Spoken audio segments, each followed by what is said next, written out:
Today's video is for all the men in the world who are angry, for all the men in the world who are frustrated, who are hurting, who are growing bitter and resentful.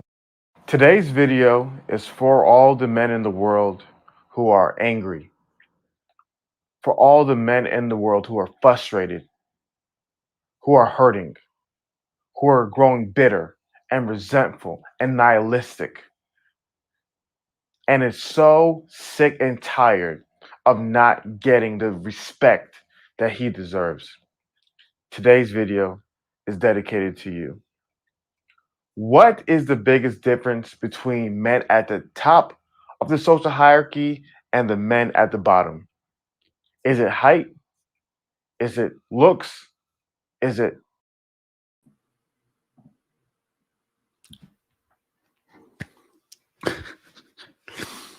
Hey everyone, welcome back to Themis and Toast. Grab your coffee, water, tea, whatever you're drinking, go and get it. Today we have a lot of mess. I contemplated whether or not I should be doing uh, a video around mess and just like having fun, or actually going through the Zendaya conversation. I decided too many people have already decided to cover the Zendaya, Kiki, blah, blah, blah. So I'm not going to do that. People are doing it. It's fine. I've been watching. It's fine. And then Kiki came out and made her statement. But I don't think I'm satisfied with any of the videos out, honestly. And the reason is I don't think we're touching on colorism in the way that I want to see it. So if you guys see a good video on that, send it to me. I'll watch. I'm not going to be a part of that kind of content creation. Um, I decided not to talk about them. It became really sort of. Uh, it was too much too quickly. If you see a good video, send it. I'll just be an audience to those. I'm not going to participate in the creation of content regarding the topic. So, that being said, I did go to my therapist. I went back to my therapist. Should I say my therapist? I went back to the therapist I used to see. And I was talking to this therapist about a conversation I had on Friday. And I, after rewatching this part of the conversation on Friday, like probably 5 times, I realized, okay, it's not me. It's not me. I don't think it's me. And in fact, I can diagnose the issue here. Now, while my therapist confirmed that she will not be diagnosing anyone without meeting them, she agreed that some of the actions exhibited was well, I'm not going to say what it is, but was a problem. And she encouraged me to not engage in those kinds of conversation again. Now, I'm not going to take her advice, like I'm just not, but I understood why. And I also had a real taste for what it must be like to have to constantly be around people like that. I promise you, after that live stream, I sat down for about an hour to kind of think about like just how messed up we are if we can't even communicate.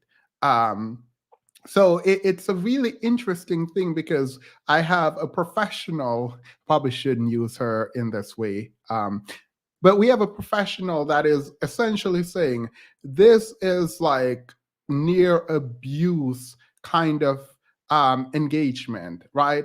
And when you have someone saying that, like, and the person who engaged in it probably thought he did a great job in the conversation, um, it's really hard to like think about how to actually engage in conversation with people without feeling like there is an undertone of like abuse and things like that. So I mean, I think it's interesting. This is not what this video is about. I'm not going to really talk about that.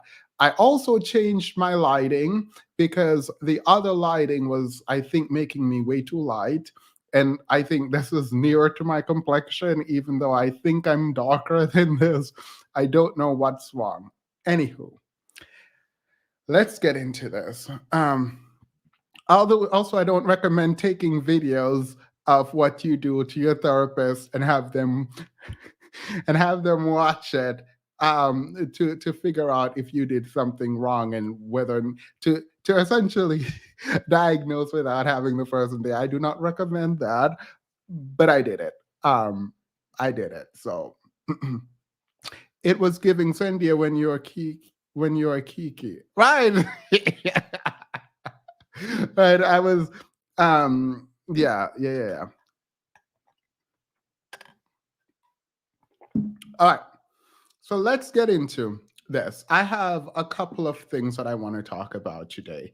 I have a couple of videos. As you saw, Hafiz opened this, and so I'm going to use Hafiz next. But before we get into Hafiz, let's look at a post that I think Samantha Cooker was the person I saw with this post first. So we have some things to read. So this man came on Beyonce's internet to talk about the person he's dating. Now, you're going to have to lie to me. You're going to have to lie to me because I do not want to hear any of this foolishness. So he wrote his post. He says, "You are not the most beautiful."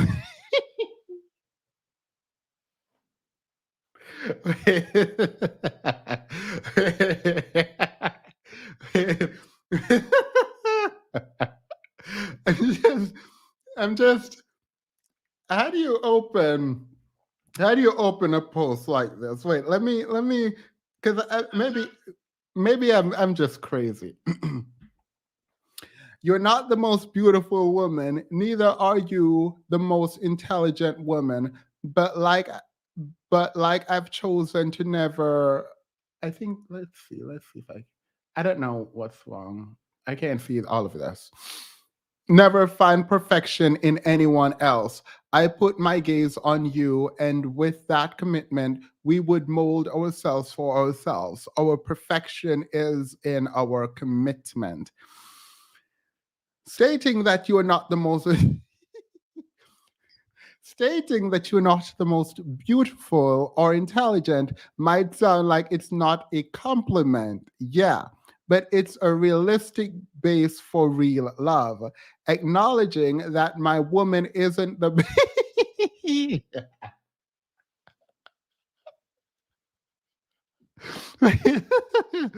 Acknowledging that my woman isn't the best, but I'm not looking for the best. I was looking for you and I found you. There's no best. There is just someone you choose and see the best in them. This to me is the real love, not the one that that consoles itself in the full reality that their partner is the most good looking, most intelligent, most successful person in the world. That's disingenuous and doesn't give room for love to thrive. I love you, name. I'm committed to you. I miss you so much, but my love for you is stronger than the day. He cheating. He cheating. He's cheating. I probably he's cheating. How how are you gonna? By the way, I'm not about to get into any like dissecting of what this is, but like, how are you going to sit there? How are you gonna sit there and open this quote unquote letter, public letter to your significant other by saying you're not the most beautiful woman? That was hella foul for him to put his woman out there as unattractive, especially since she looks better. Let's see the picture. Look, I just you have to.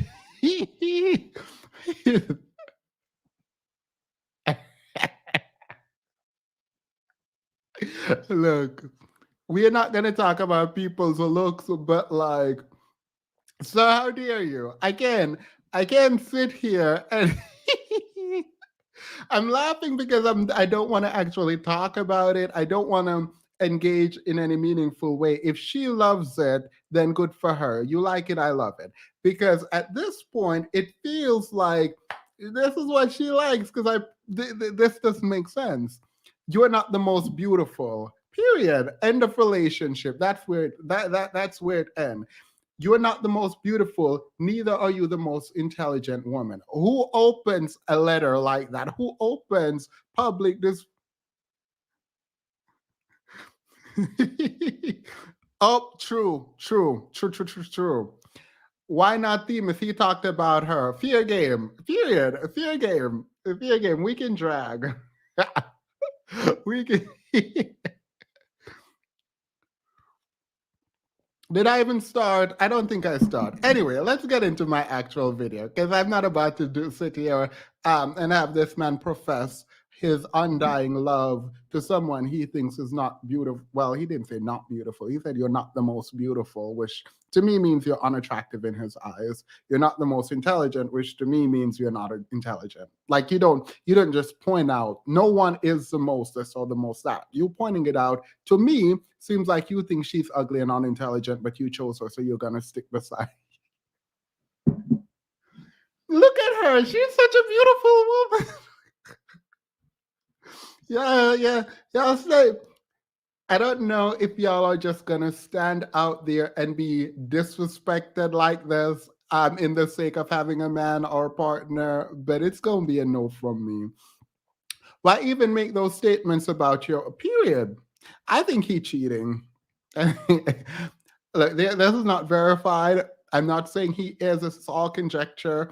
But he said the distance, blah blah blah blah blah blah. So he's far away, probably having a whole nother family. So that's what I'm going with.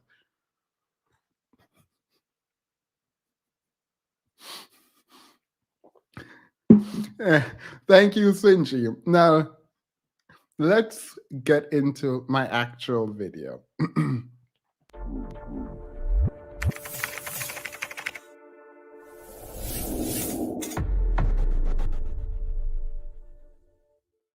I, so I came across this jewel, and it is Hafiz, and Hafiz is really sending out a bad signal to the men's, and he's speaking to men. I don't know what he's talking about, but he's saying some stuff, and I wanted to play some of it, and let's talk about it. You saw some of it in the beginning, but I'm going to redo all of it because this is his bat signal to the men.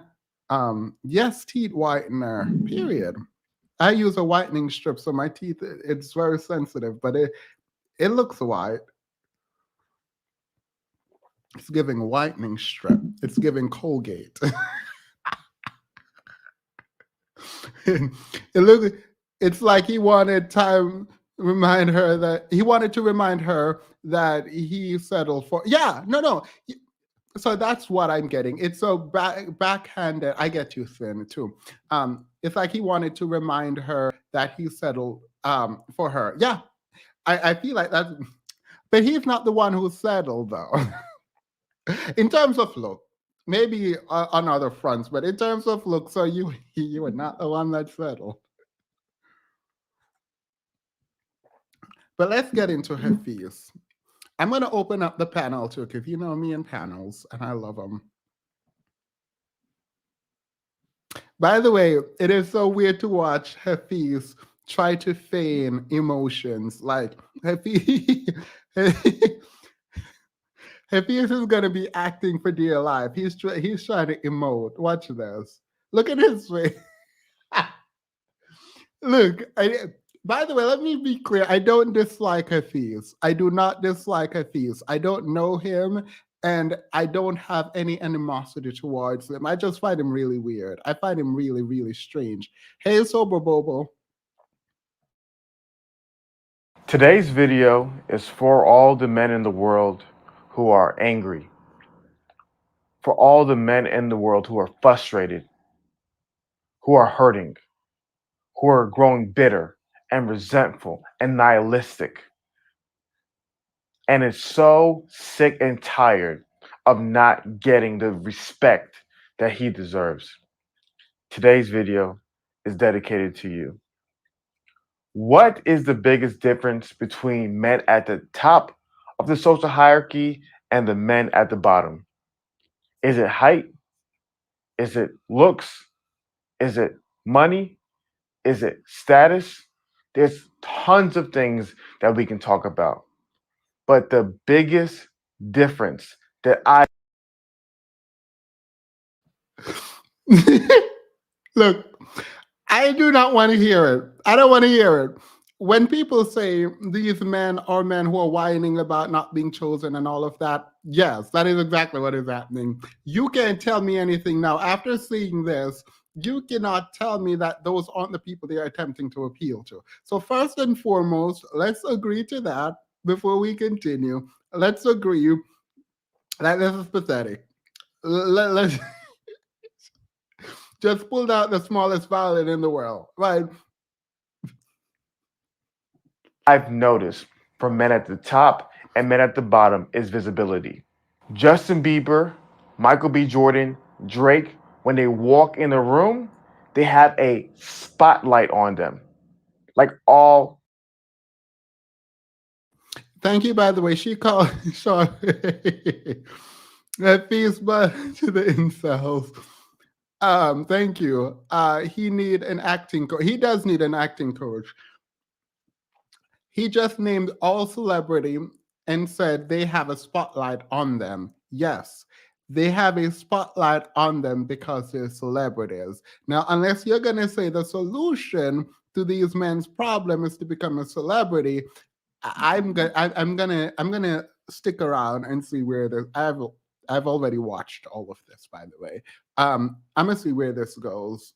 Let's see together where this goes. top men have. When they talk, people listen. When they walk around, people stare. All eyes are on them. The men at the bottom, invisible. When they talk, no one's there to listen.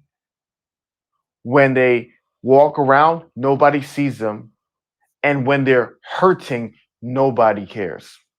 You see, most people cannot understand what it's like to live your life totally invisible. Live your life going through high school. Nobody knows your name. Nobody sits with you in the lunchroom. People make fun of you and pick on you and harass you and shame you and insult you just because they can. Most people have no idea what that's like. Women do not understand that concept because if you're moderately attractive women, someone's going to notice you. Women don't know what it's like because if you're moderately attractive, period, I'm gonna stick a pin there. Is every woman moderately attractive in like the stereotypical way? I am sure there are women who know what it's like to feel invisible. I'm sure everyone in every race, not every human being, but every race has people, every gender has people in there who feels invisible. Like it is what it is. High school people are harsh. You can't sit with me at the lunch table. Suck it up. I wouldn't say that to a child, obviously. Bullying is bad. But as a grown man, if you're gonna keep going back to high school and middle school and say no one wanted to sit with me at period. But you can be a bottom tier guy and go through your whole life without any acknowledgement. And then not only that, but you also deal with social leprosy. And we understand what normal leprosy is, right? It's a skin disease. And in ancient societies, when someone had leprosy, they were removed from the village, removed from the tribe, and had to be outside because they were unclean. And until they became clean again, they could not come back in contact with other people. Why? Because if they came in contact with other people, they would give people leprosy as well. And they became social outcasts when they got this disease. And many of you guys feel like that. No one wants to be around you. Women are appalled by you, and you're totally isolated. And know what happens? When you're isolated and you're lonely and you feel invisible, you will do anything for attention. So when you see some of these demonic acts being done and these horrible events of violence taking place in society, it comes from a man who is so thirsting for being seen, he'd rather be notorious than die nobody. And one of the things that I've noticed is that so many men gravitate towards content online when men are talking with women. You know why? If these dusty men are around other men, they will spread the dust. Ain't no.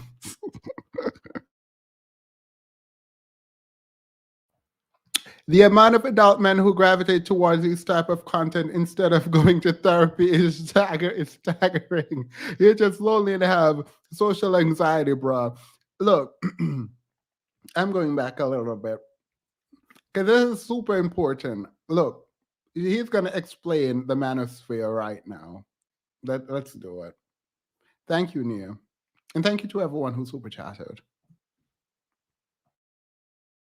Online when men are talking with women. You know why? Because when men are talking to women online, whether they're attractive or whether they're delusional, what they love is that men tell their stories.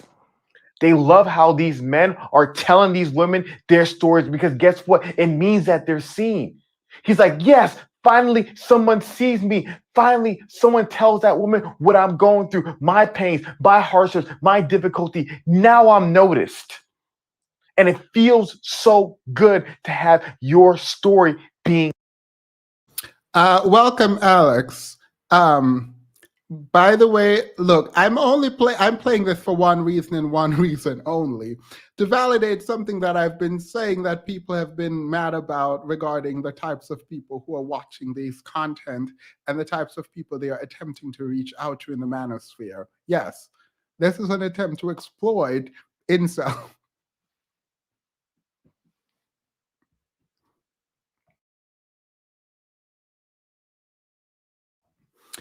I like this. He said, "Get rid of the degenerate black men. They are lepers." I love it. Elson, her job is done. I'm thinking he need a speech therapist too. All right, let me say this regarding him and his speech therapy. I do recognize that he has a very strange way of speaking, and I wish he would just like calm down.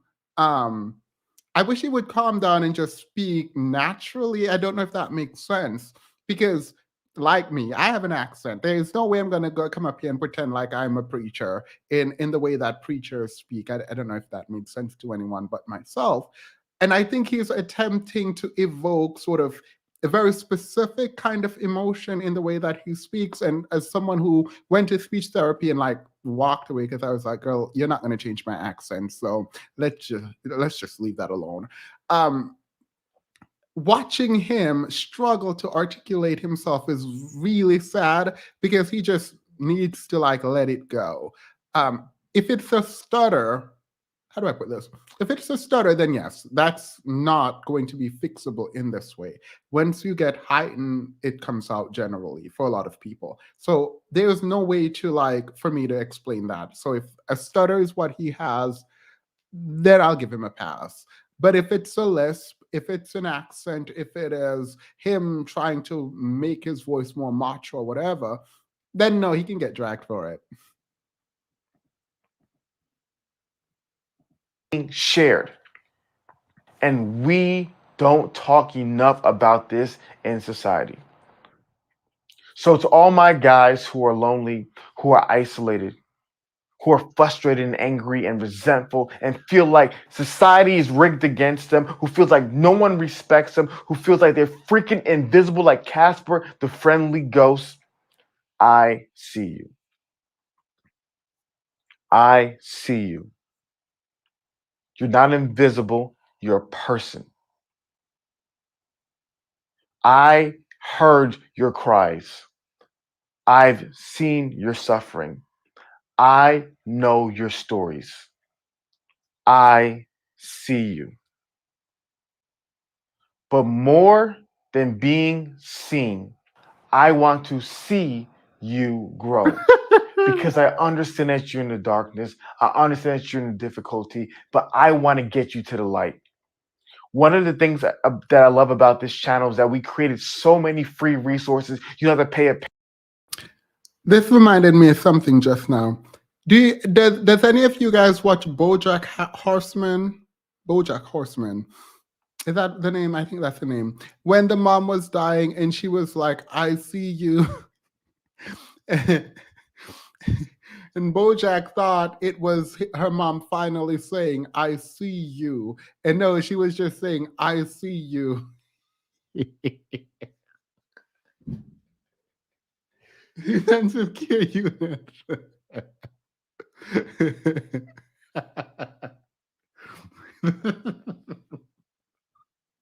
Wait, give me a second.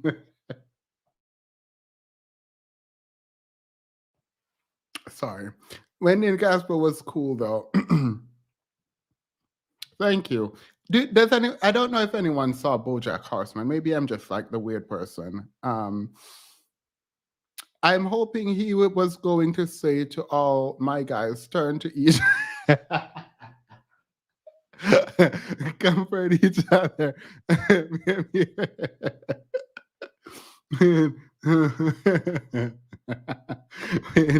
Y'all need to watch BoJack Horseman.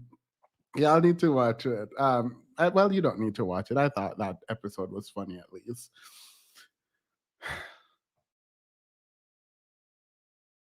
Penny, free resources, free interviews, free individual videos, so much content to help you. Gentlemen, I understand it's tough and it's difficult and you're frustrated, but please take advantage of all these tools and resources available to you. One of the biggest things I've been talking about recently is this idea of the hero. Because in society, we need more heroes. And what a hero does is he alleviates the suffering in the lives of people. To all my men who are strong, who are competent, who are doing well in life, your job is to help these other men, help lift them up, help encourage them, help motivate them. Don't just attack and shame and insult. Lift them up, build them up, give them everything that you can to see them succeed, because we need more heroes to help these men who are hurting. Gentlemen, my heart always goes out to you guys and my desire to see you guys win. And I love you and I respect you and I see you. But love doesn't keep you where you're at. And masculine love calls you to greatness and it empowers you to become the man that God created you to be. So now that you're seen and now that you're. All right. So y'all cannot say I've never given a positive message to men. I would argue that my entire channel is a positive message to men. I have now given this to you. Hafiz sees you. I see you. Cynthia G sees you. The pink pill. Everyone. We all see you. The the statistics see us. Like we're just all seen. We're all very much seen. Now let me say this. He is part of the problem. I know you guys are having issues, but I see you. Now suck it up and get back to work and buy my suit.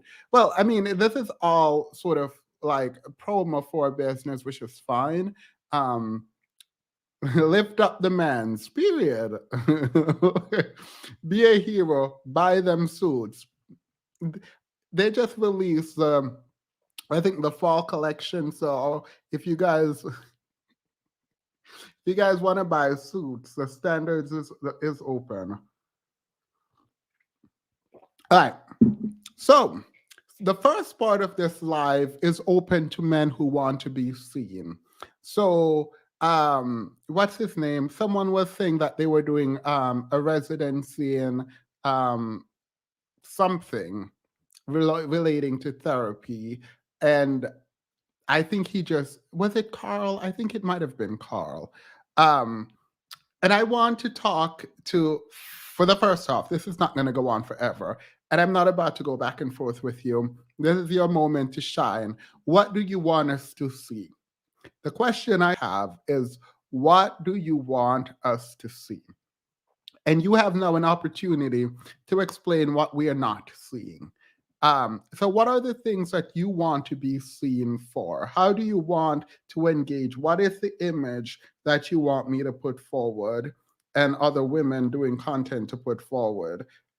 You have an amazing opportunity now to speak to these women and let us and them, us men and them women, know what it is that you want to be seen for, because we want to see you.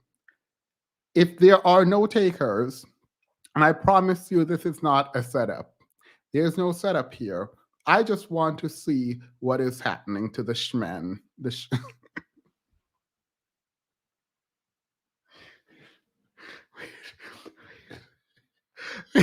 I was that just kind of came out. Bad females. Um, I want to hear from you guys what you want to. I want to hear men's hit the link. Look, you're getting this Charles. you're getting this opportunity once and for all, and then we're going to go into the next portion of the show where we do mess. And by we do mess, I'm talking about Kendra G. So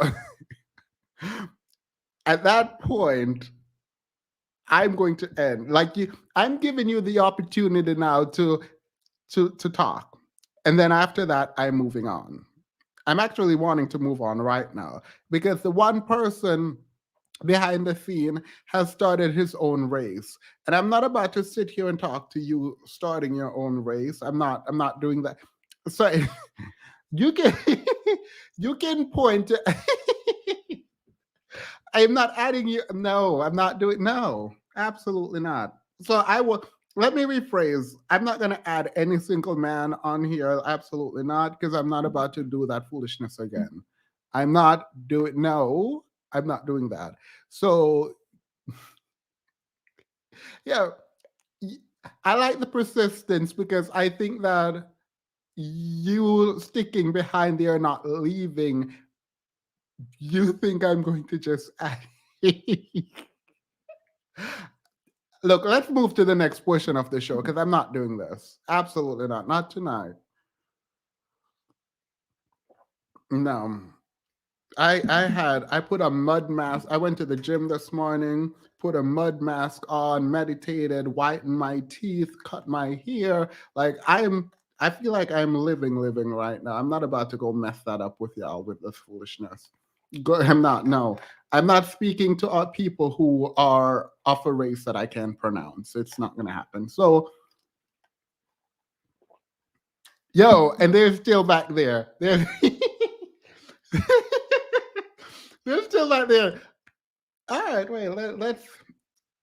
I can talk to you from up here where I'm telling you I'm not going to add you to the screen. I can continue to do that and then move on when I feel satisfied. But I'm not adding you to the screen. No, I'm not doing that. No, I'm not doing that.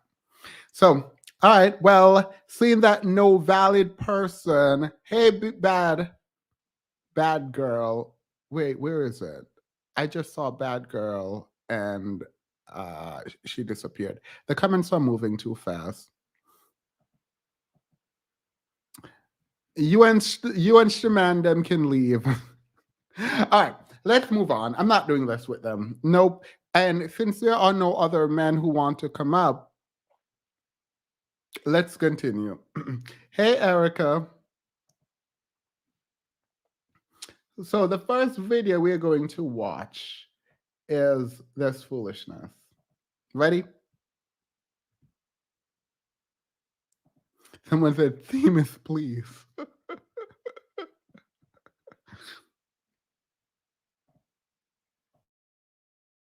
Hello? Hey, Miss K. Hey, boo, what's your name? Brian. Brian, where you calling us from?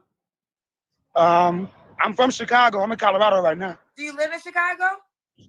I'm from Chicago. I live in Oakland. Okay, you live in Oakland, Colorado?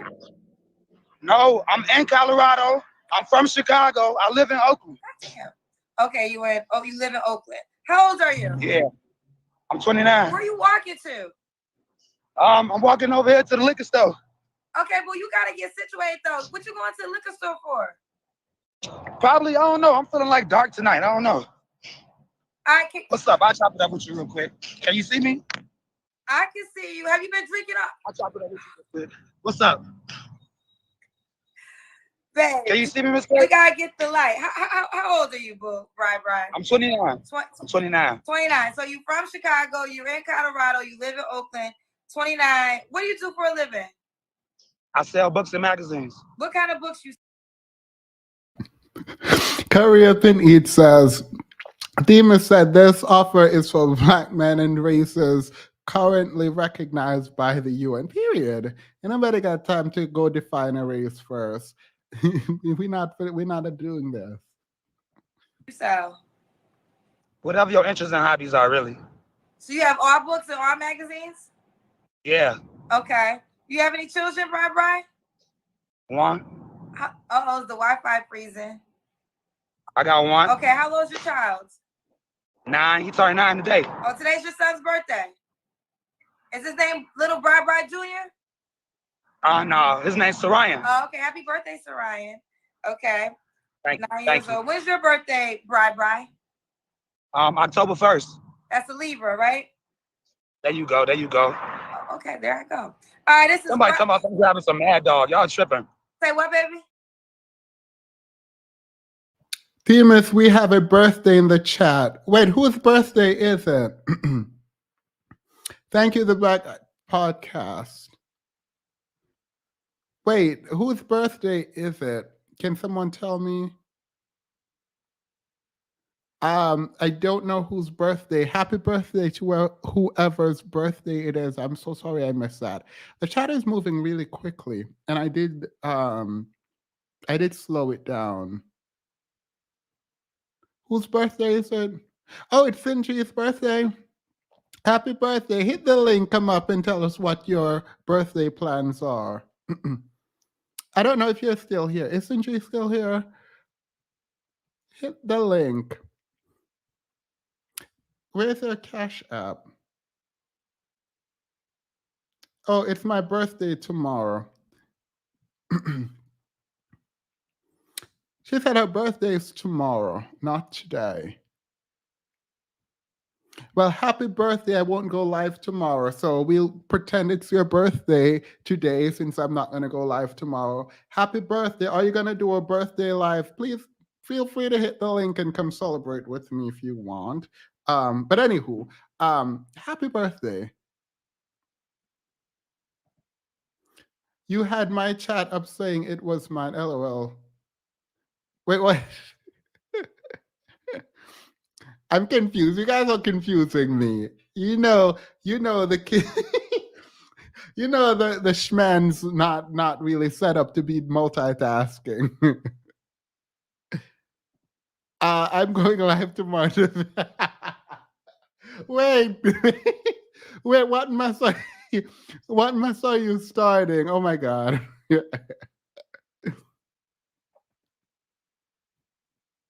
Chris says today is my birthday. Wait, I don't understand. Who died? There's a group that call it on birthday to indicate death, by the way. Somebody in the comments talking about he drunk, he grabbing some Mad Dog. I'm talking about they tripping. But what are you about to go by? I'm chilling. I'm right here with you. I'm right here with you. Okay, we got you. Oh, you were smoking a cigarette. Period. Demas, you're hilarious on IG. Period. I try my best to entertain. I'm kidding. I'm just gonna let the petty side of me come out and play. Wait, oh God, wait. The petty side hasn't been out yet. I'm very much concerned now. I am very much concerned. If the petty side wasn't already out.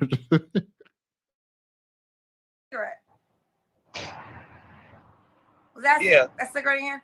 All right, so this is. Can I just call you Brian, or can I call you Brian? Yeah, just call me Brian. Okay, Brian. Oh, thank you. This is Brian from Chicago, currently in Colorado, but lives in Oakland, California. There you go. There you go. It's hard to sell, Kendra. I ain't gonna lie to you. I did not expect you to hit my line. I really didn't. Well, I didn't hit your line. You hit my line. Oh, yeah, there you go. There you go. But you didn't expect me to answer the line. Huh? You didn't expect me to pick you. Exactly. Okay, but you here. You ready? Yeah, I'm ready. Okay. Brian, 29, has a 9-year-old, sells books for a living, is a Libra. What kind of woman are you looking for? Shit. It depends. I've been through it all, Miss K. So, feel me, coming from Chicago, where I'm from, I got...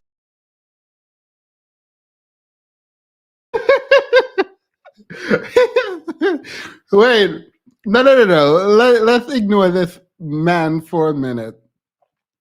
My IG is for me to promote my music career. I was a country singer and then I grew my beard out. Period. Petty, leave me alone. Absolutely leave me alone.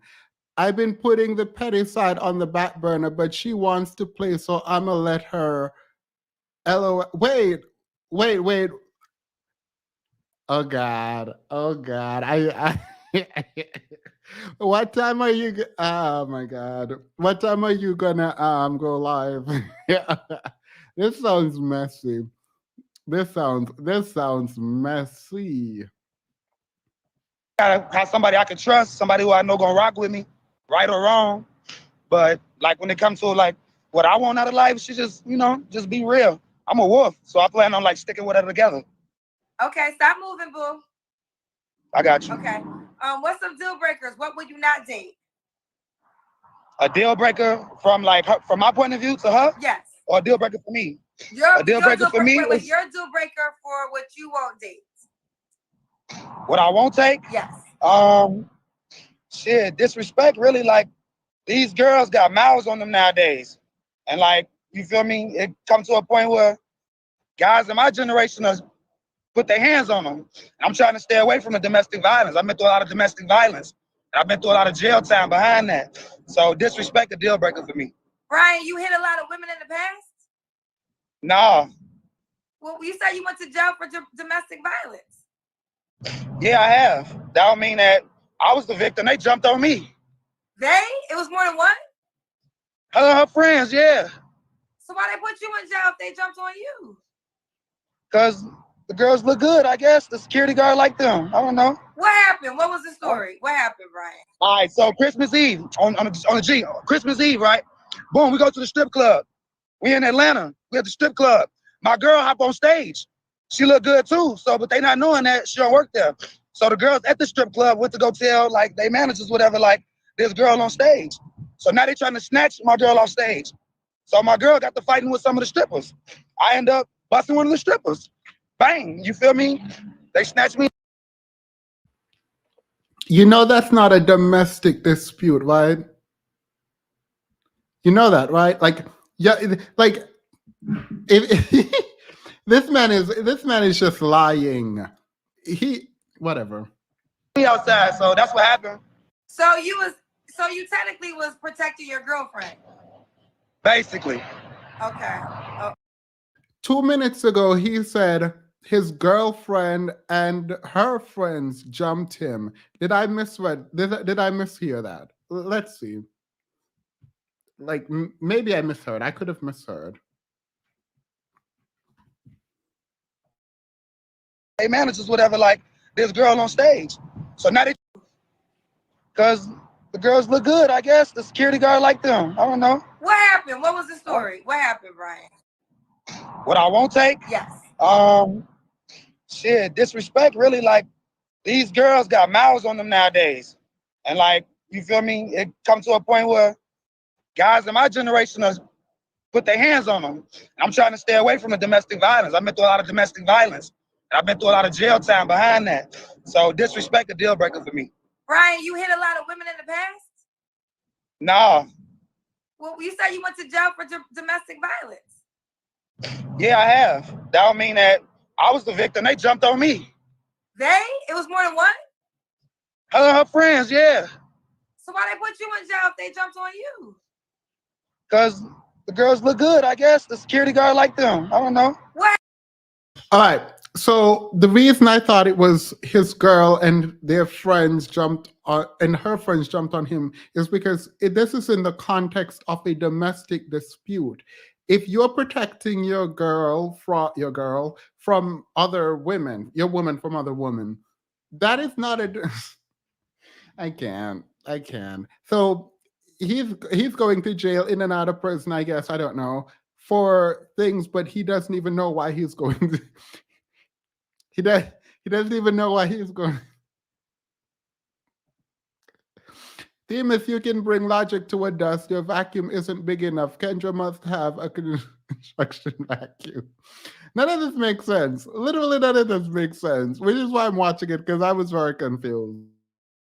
What happened? What was the story? What happened, Brian? All right, so Christmas Eve on the G, Christmas Eve, right? Boom, we go to the strip club. We in Atlanta. We at the strip club. My girl hop on stage. She look good too. So, but they not knowing that she don't work there. So the girls at the strip club went to go tell like they managers, whatever, like this girl on stage. So now they trying to snatch my girl off stage. So my girl got to fighting with some of the strippers. I end up busting one of the strippers. Bang, you feel me? They snatched me outside. So that's what happened. So you technically was protecting your girlfriend. Basically. Okay. Okay. Did you break up with that girl after this incident? Not too long ago. She pregnant by another nigga now. So like, yeah, not too long ago. Wait. Stop moving. It's deep, Miss K. I'm trying to tell you, it's deep. It's deep. It's deep. Oh, Steph, it's your birthday. Happy birthday. I think it's your birthday then. I'm very confused with the birthday. Happy birthday. I think you're on the Discord. Message me on Discord. So after you did all that, she got pregnant by somebody else? You heard me? You went out for a second. What you said? I said, so after you got arrested for defending her in the strip club, she got pregnant by somebody else? Some months later, yeah. Months later. Okay. This was your Chicago girlfriend? No, she from I think she from Michigan. Okay. Ooh, child. Okay, so I don't got no Chicago girlfriends. Okay. And that's where I'm from. Okay, so you want a woman that's non-abusive. There you go. Okay. Brian, what's the age range you want to date? Look at Tiki. My age range, shit. I go 26 to 40. Okay, could the woman have kids already? Yeah, for sure. Do you want more kids? Yeah, for sure. Okay. Does she have to be in Oakland, California? Nah, hell nah. Oh, okay. So you're willing to relocate again? I do every month. Why do you relocate every month? Because I go door to door, Miss Kendra. I sell books and magazines. My job travels state to state. Is this are you working for a company or is it your own company? Both. I'm in the making of getting my own, but I work for somebody right now. And it causes you to go to door and you knock on doors and sell the books and the magazines? Correct. On a high level. So right now you're in Oakland and then in a month you're gonna be somewhere else?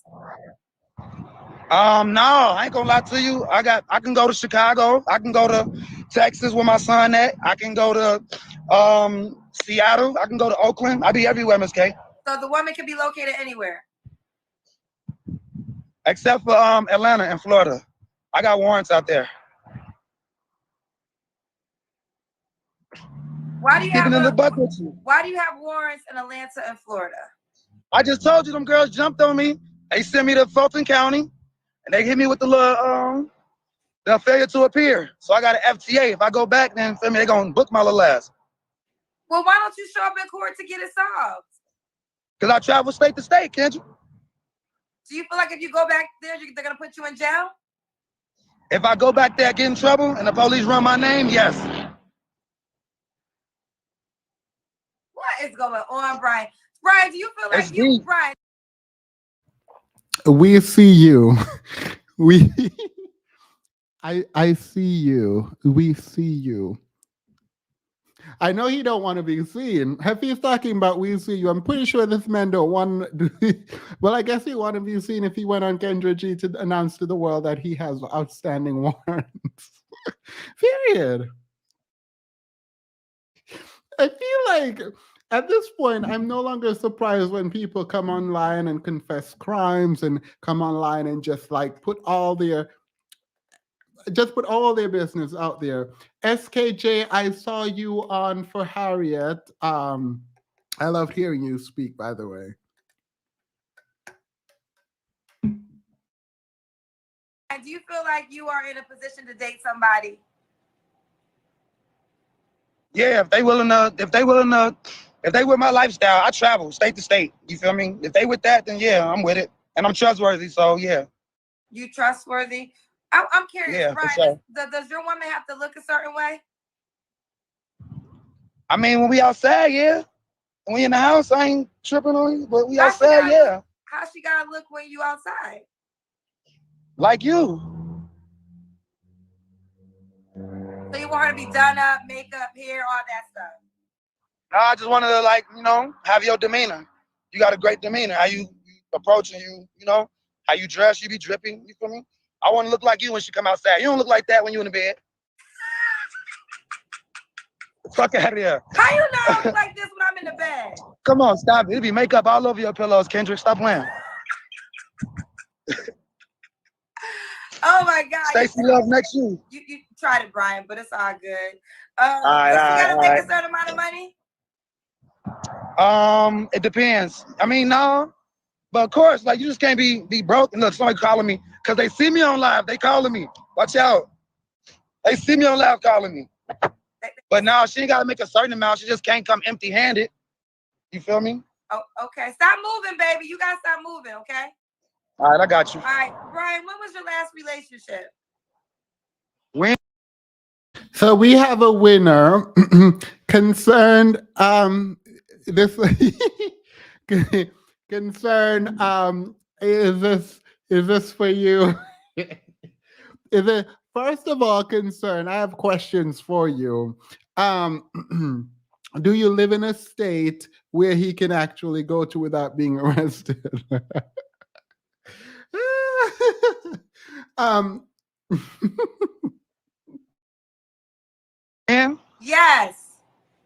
what's this? What's this? February? What's this? What's this? July? We're in Or July. January, February? I think I saw your video on this. Timus, can you talk about the TikTok video of the white woman saying they deal with black men for control? I was wondering what you think about it. Um, was that the one you did a video on? Let me know if that's the one you did a video on. I watched one where the white lady was saying, was explaining, it was a cutaway, that because white women don't have power as women in a patriarchy, they do have power in terms of their skin tone, and they leverage that to sort of control black men, and that's why they date them. Um, so I think there's a couple of approaches to this. I don't fully accept that. I think there are some, I hate talking about this in this way, but I think there are some women, white, who would not be quote unquote selected in their community. And so they compete with black women for black men leveraging their whiteness to get black men, and they feel good about themselves in that way. So I think that is one reason. I do also think that there are some who do engage in that relationship because it does give them power. And actually, when I saw a ton of the interracial interviews, and I did a video on this where the men seem to sort of distance themselves from blackness, where black women seem to try to get their white partners to understand blackness and try to get them involved more. Serena Williams and her husband, for example, and dragging him essentially into blackness and kind of teaching him and making him out to be some level of advocate. So I think there is a distinction, but I also think I don't want to generalize too much on this, but I think some of the men who date white women also have a ton of self hate. And the only reason I say that, sort of anecdotally, is the ones I have met seem to not want to be associated with Black at all. Um, and the videos we've watched on here seem to suggest that they also don't want to. They'll very overtly say anti-black things, and even describe blackness in its most disgusting, in their words, way. And I find that it represents a large majority of people who engage in a large majority of men who engage in that. So if there is self-hatred and you go to whiteness because you elevate whiteness, then you have set up a system in terms of your relationship where you are the weaker of the two in the power negotiation, and you can easily be controlled. I was going to do a video on it, but was I going to do a video on it? I don't think I was. I saw yours and I was like, yeah, that's like, that's good enough. That is good enough. But I do. It's hard. I think you study psychology. So from my perspective, it's hard because my background is a legal one. And so while I can dissect from a sort of hopefully analytical, but like a very precise perspective, I'm also very afraid to go to the psychological level. The reason I'm afraid to go to the psychological level is because I don't want to misapply my understanding of psychology because I don't feel like I'm versed enough. So, like, I'll watch your video and I'll watch other people who I think are better at sort of analyzing and not even diagnosing, right? But analyzing psychology because they actually have the kind of training to do that. For me, I watch it and I agree. I will watch black men or black women or white men, white women, Asian, whatever, engage. And I would think about sort of the psychological implication and why this happened or why that happened. But I never feel comfortable speaking about it out loud. And the reason I generally don't, unless like you obviously ask, right? And this is all my opinion, not based in real facts or whatever. But the reason I don't is because of how fallible it is, because I am not a psychological I was never into psychology, and I hate the fact that I wasn't, because I wish I did more. I don't feel like I have the right equipments in my toolbox. And so I mean, I think it's those are like the online, you do them, right? Those are the fun conversations, right? Like those are the fun conversations happening online. And it's annoying because I can't fully engage. I think Kris Jenner said the same thing in terms of why she encourages her daughter to date them. Easier to control. I mean, to be fair, everyone is easy to control when you, if you elevate people based on their skin tone, one, it indicates a, in my mind, a low IQ. Like, why would you just elevate someone because of their skin tone? That doesn't make sense. And so the person who would do that, I can easily see how they could be very easily controlled. Like that makes, it makes sense to me that's why people they would do it. I mean, what's his name? Kanye West talked about how he gave the culture to Kim Kardashian, and the fact that you would even if you even if you did, the fact that you so willingly volunteer that information indicate to me that you have not many. Look, it indicates to me that you're easily controlled. That's what I'm gonna do. So Concern is backstage to defend her man. Concern. I will not be defending my man.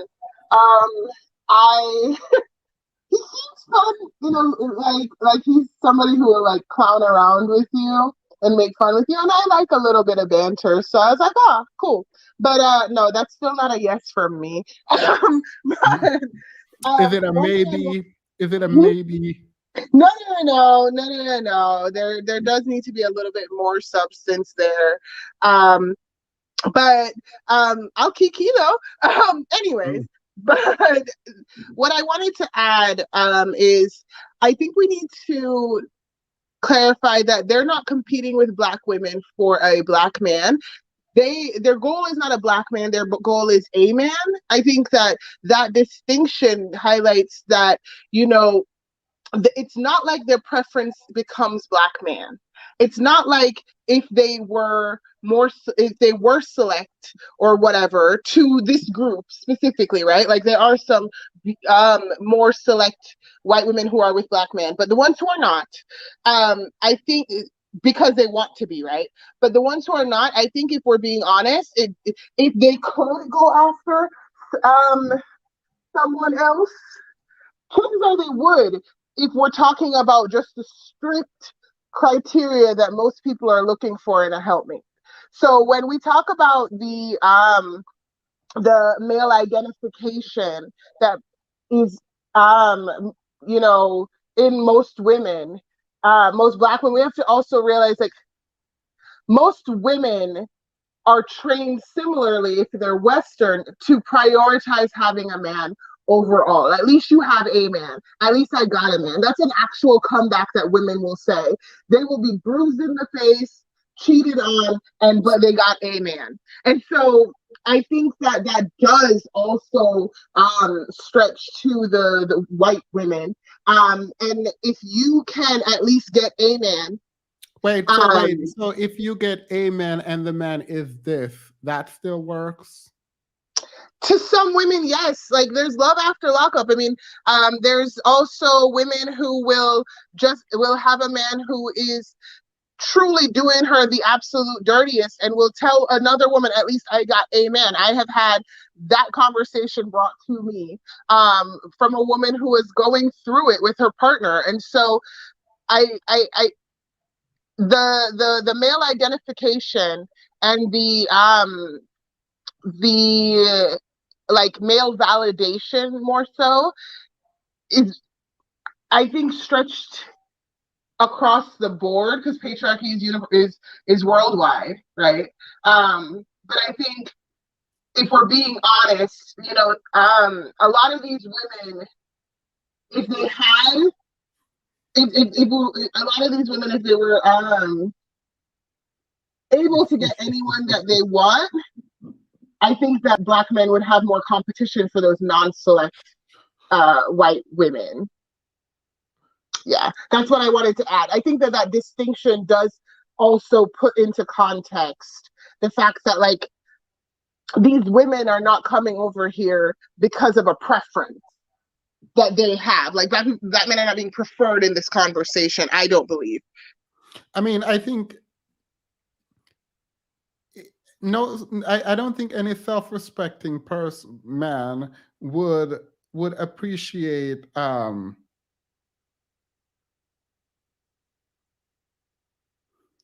I would appreciate being fetishized to the extent they're being fetishized, but also to the extent that you're only being selected because people want to control you. I thought that one would imagine that would make you feel something, but I don't think these people care. I think that's a separate group. Like some women would like to control a man and they're select, they have options within other communities, right?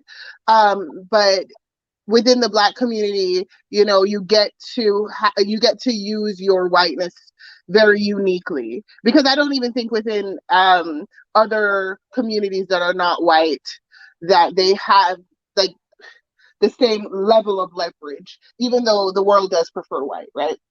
But I think for the women who truly are non-select, right? And Boosie, for all of the issues in credibility we have with Boosie, but there are a lot of black men that report that they can see that the women that black men get often from the white community are not top shelf. Yeah, Um, I mean, I think there's a lot of romanticizing of what happens in like the white community, and I find it like kind of annoying because it's just annoying generally. And so I don't like there. I hate when I feel like there's an elevation happening. But this is what they do. So it is what it is. But I find it annoying. Even the guy on Friday came up here to talk about something else, ended up like defending whiteness in a way that I was just like, in rewatching it, I was like, oh my God, I'm glad I didn't really care about that during that live stream, because that would have frustrated me. Totally. I mean, where some people have like a sociology background or a psychology background, my background in positioning, I think, just to highlight what I'm seeing is that, like, really, white is right in a lot of ways.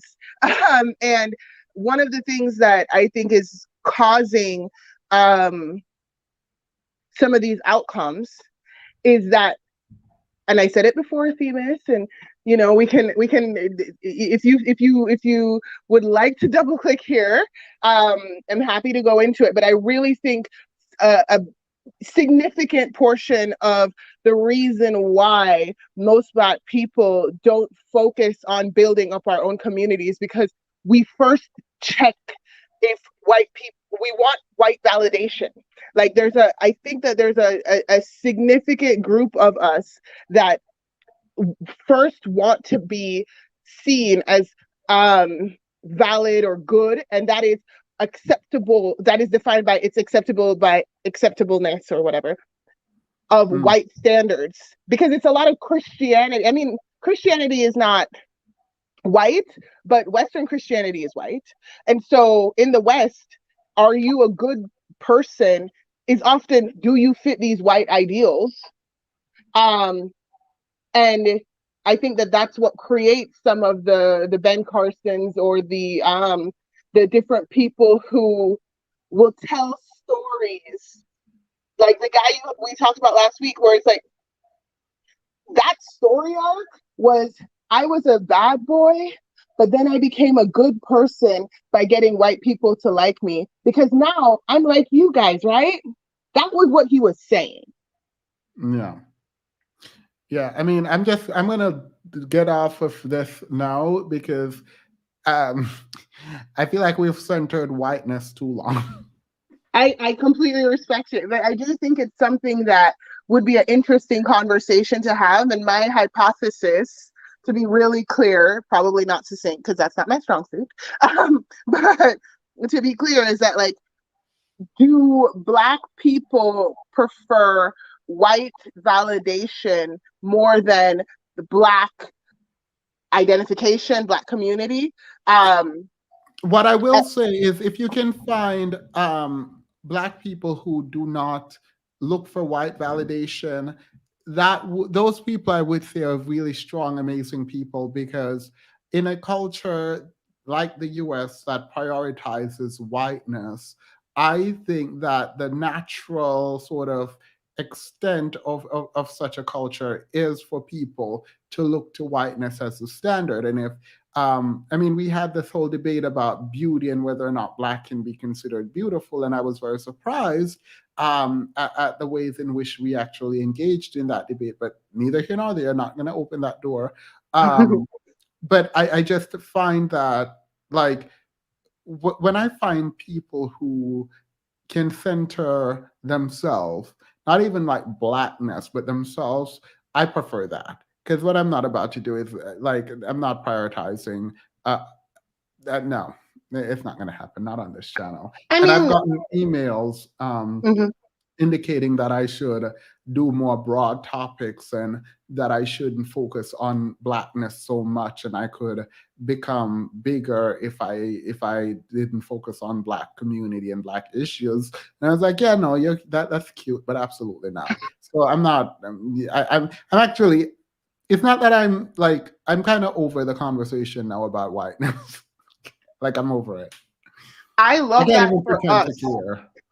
I love that for us, and I appreciate the heck out of that, because same energy. I think, to one of your earlier point, if you can focus on Blackness within this if you can focus on yourself and the things that are your values in this community, I think you're stronger. I think that if you are the strongest, if you can do it while still being religious, And that's something I'm grappling with right now because most religions are very anti-Black. The ones that are Wait, common. yeah. But sorry, concern, I'm gonna cut you short because I want to get back to the video. Okay. Uh, Thank you. Thank you. My last relationship was May. May. Okay. You don't gotta answer this question, but I'm gonna ask. When's the last time you was intimate with a woman? So May, June, probably like last month. Last month. Is that woman an option? Not at all. Why not? Not at all. Next. Why is she not an option? Cause it was just that. You feel me? It was just that. That's all it was. She actually an old girlfriend that I just happened to link back up with. Okay. And you feel me? That's what happened. But it's nothing that I want to get back into. Okay. Brian, why do you think you're single? I think I'm single because I don't have to be. To be honest with you, I don't have to be single right now. I think I'm single because I choose to be. Are you ready? Because you're on my show, so are you ready to be in a relationship now? Yeah, I'm ready. I'm looking forward to it. So why would a woman be? Answer this question. So this is a thing that I don't like. How do I put it respectfully? When I see people like this, it happened to me on my stream. It's people say something, when it's repeated back to them and they hear how bad it is, they attempt to like pretend that's not what they just said. So like, why are you single? Right? You are single. You're on a dating show to find someone else. Your answer is, I can have someone if I want. No one asked you. You obviously can, else you wouldn't be here. But that wasn't the question. So it's this weird.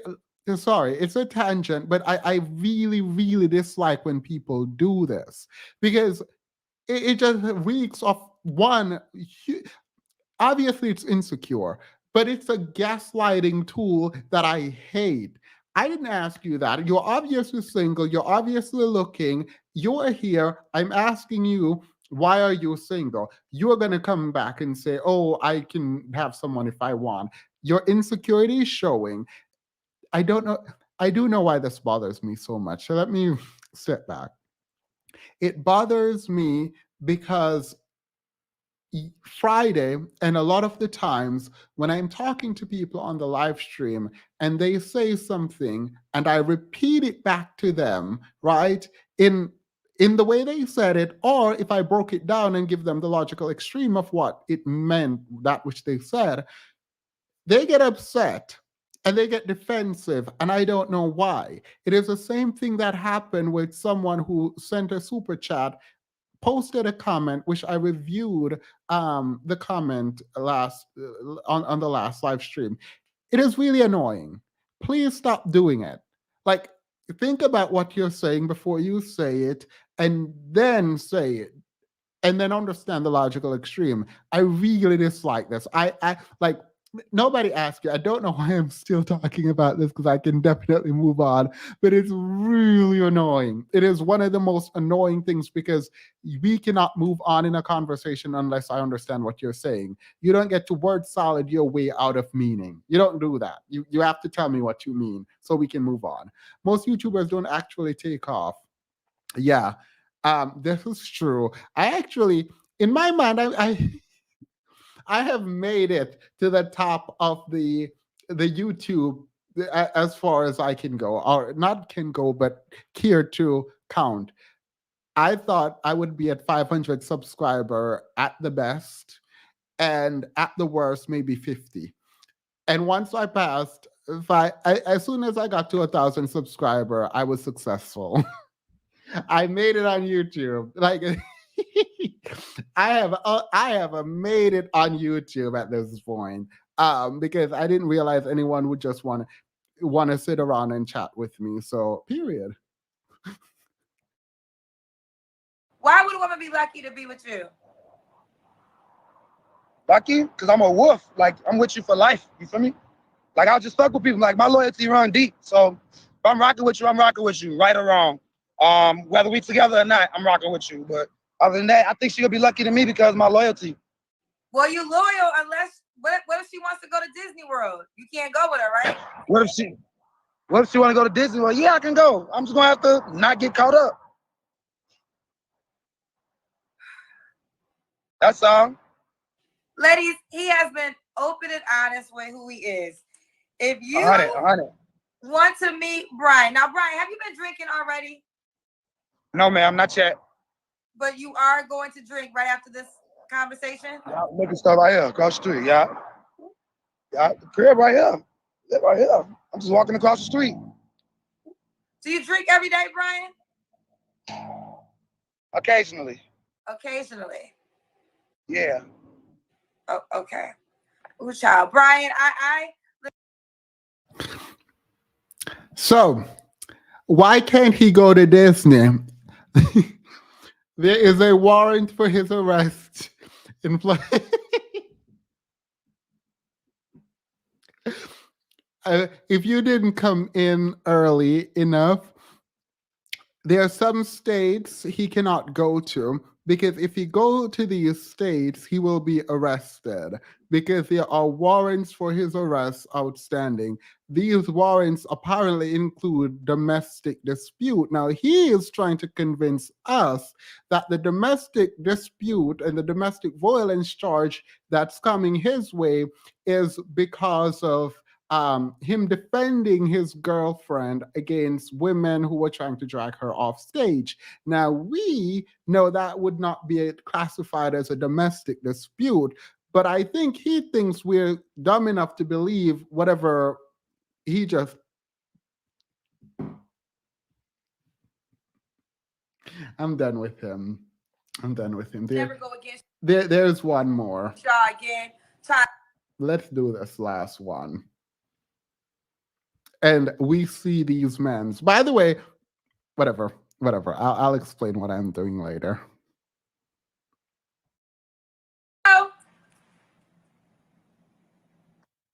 Hello?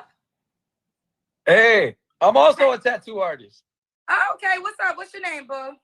My name is David, and I'm from St. Louis, Missouri, but I reside in Los Angeles and San Diego. Los Angeles, San Diego. Can you sit up so we can see your full face? All right. Okay. This is David, you said, correct? Yes, in San Diego. In San Diego, and you said you're also a tattoo artist. We got that. I am also a tattoo artist. Okay. How old are you, David? I am 28 years old. 28. They said he is handsome. All right, David, do you have any kids? I have a 4-year-old daughter. 4-year-old daughter. Why are you not with the mother?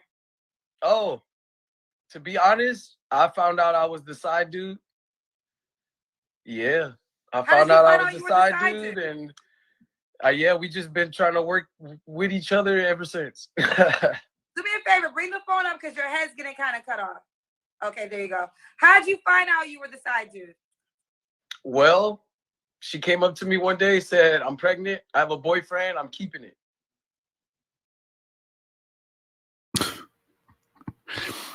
I don't know why he was trying to hide. Why were you trying?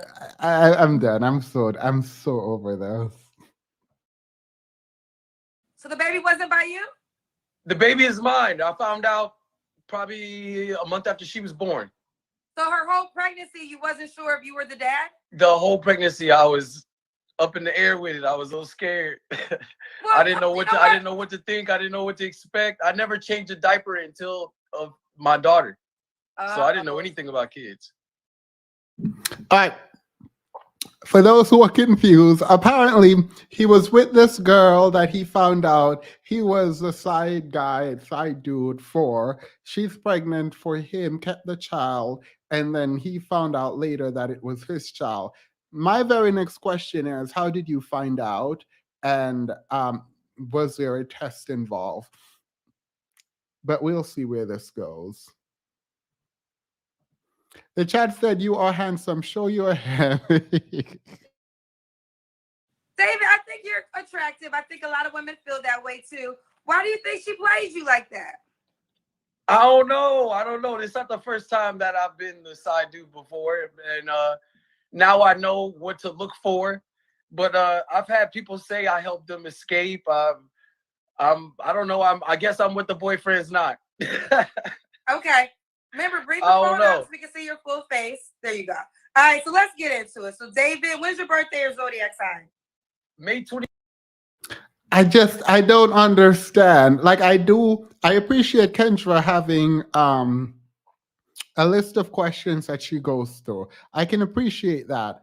And on the opposite side, you have me who I'm just going to pick apart everything someone says. I wish she would I should be more structured like her, probably. But like you can't just ignore questions that are so obvious. Like, how did you find out you were the child's father? Like how do you miss that question? Because I'm now very curious. I need to know how you found out you were the child's father, and was there DNA test involved? Or did she break up with her boyfriend who decided that he's not going to take care of the child? And she was like, well,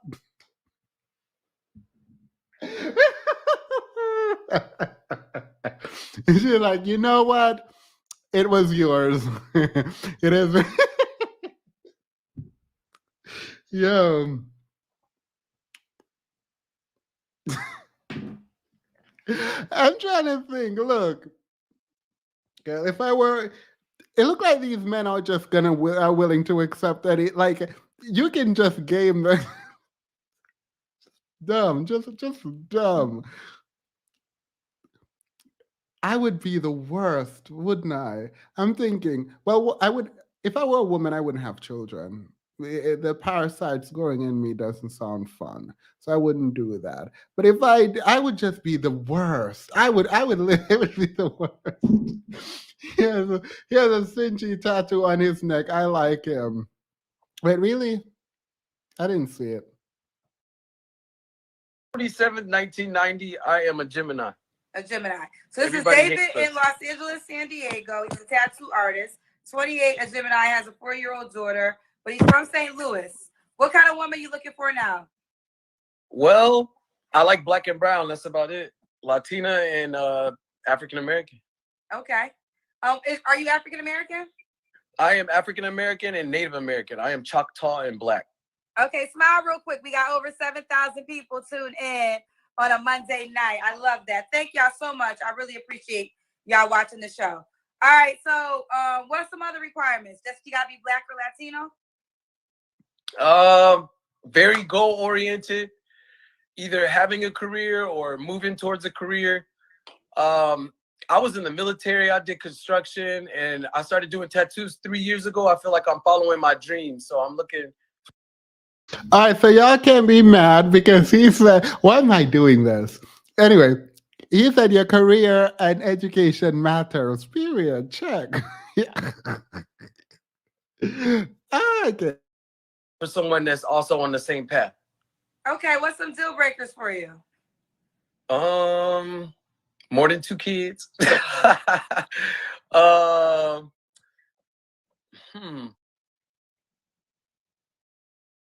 Not just a provider, but probably a submissive provider. I don't know. I've had all of my ex-girlfriends are completely different from each other. Okay, so you don't have a set. Yeah, I go off of a vibe, energy, like a balance. Okay.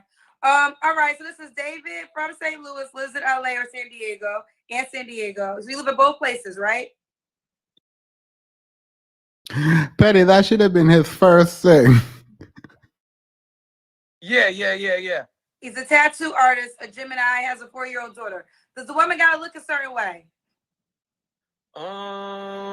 Yeah. None of my ex-girlfriends, I wouldn't say they are built the same. They're all black and Mexican. Some are skinny, some are thick, but not too thick. But yeah. Okay, listen, there's a debate in the comments about your age. I don't understand why they think you're lying, but they do not believe you're 28. You're 28. Yes. I think y'all just want him to be older because you older women want to date him. Since I would say since I was 19, I look 30 years old. Yeah, I think they just want you to be older because they want to have a reason to date you. Sorry, 40-year-old women. He's 28. He's not 40. He's not 32. So accept what he's saying. I'm close to 32. 28 years old. What in the hell? They over here really in your. They telling you he ain't 28. How the hell you gonna tell him his age? Child, let's keep going, David. All right, this woman got a. Kendra, I feel like that's mean, Kendra, and here's why. If I had to guess his age, 20, anything would not have come up. And it's not a read on him. Like, it's not a read. He said prior service, y'all get them VA, but period. I would not have guessed 20 anything.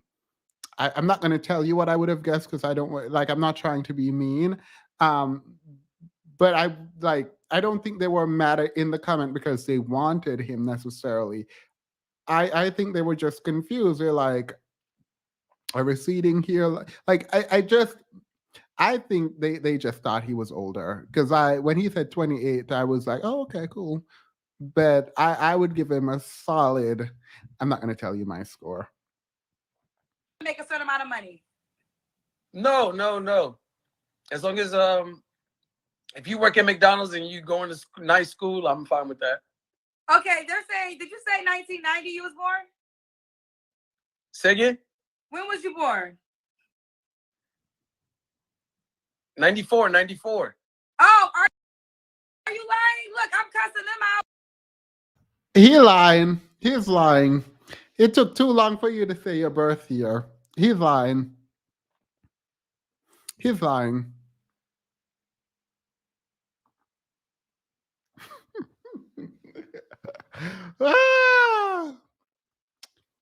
A period.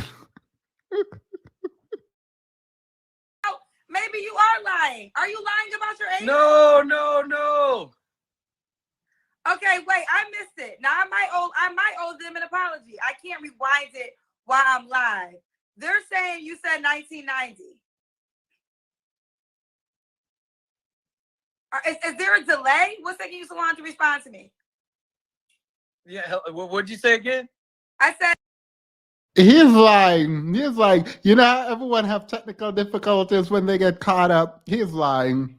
He didn't do the math quick enough.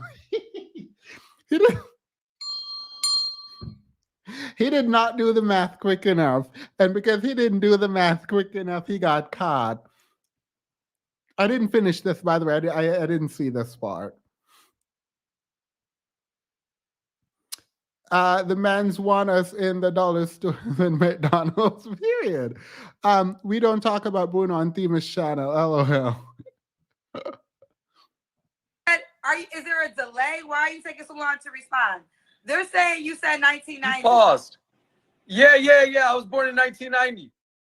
You just said 94. Which one is it? 90. I'm 32. You're 32. I wish I had watched this before I came on. I wish I had finished it before I came on because I was like, oh my God, we have to watch this together. But, okay, so he a liar. Like, look, one lie, you guys can argue about him telling one lie, whatever it is. He is a liar. And this is not okay. But let's continue. I'm 32. Okay, first of all, I apologize to everybody I just cussed out. You guys were right. I was wrong. Why the hell are you lying about your age? This is why do I look 32? I don't got a time. So ask me that. Come ask me if you look 32, because the answer is no. You do not look 32, sir. You look 40. You look a good. What? I wish you would then ask me if you look 32 after lying to me. Get dragged. They check stats already, their birth certificate. Like. For that. All I know is why are you lying? I done cussed my loyal followers out for your ass defending you. And the whole time No, I don't you want to be making a fool of 32. me because you really are older than. Oh, this reminds me of like a women in relationship where everyone is like, your man is cheating, your man is cheating, your man is cheating, and she cussing everyone out, only to go find out that the man is actually cheating.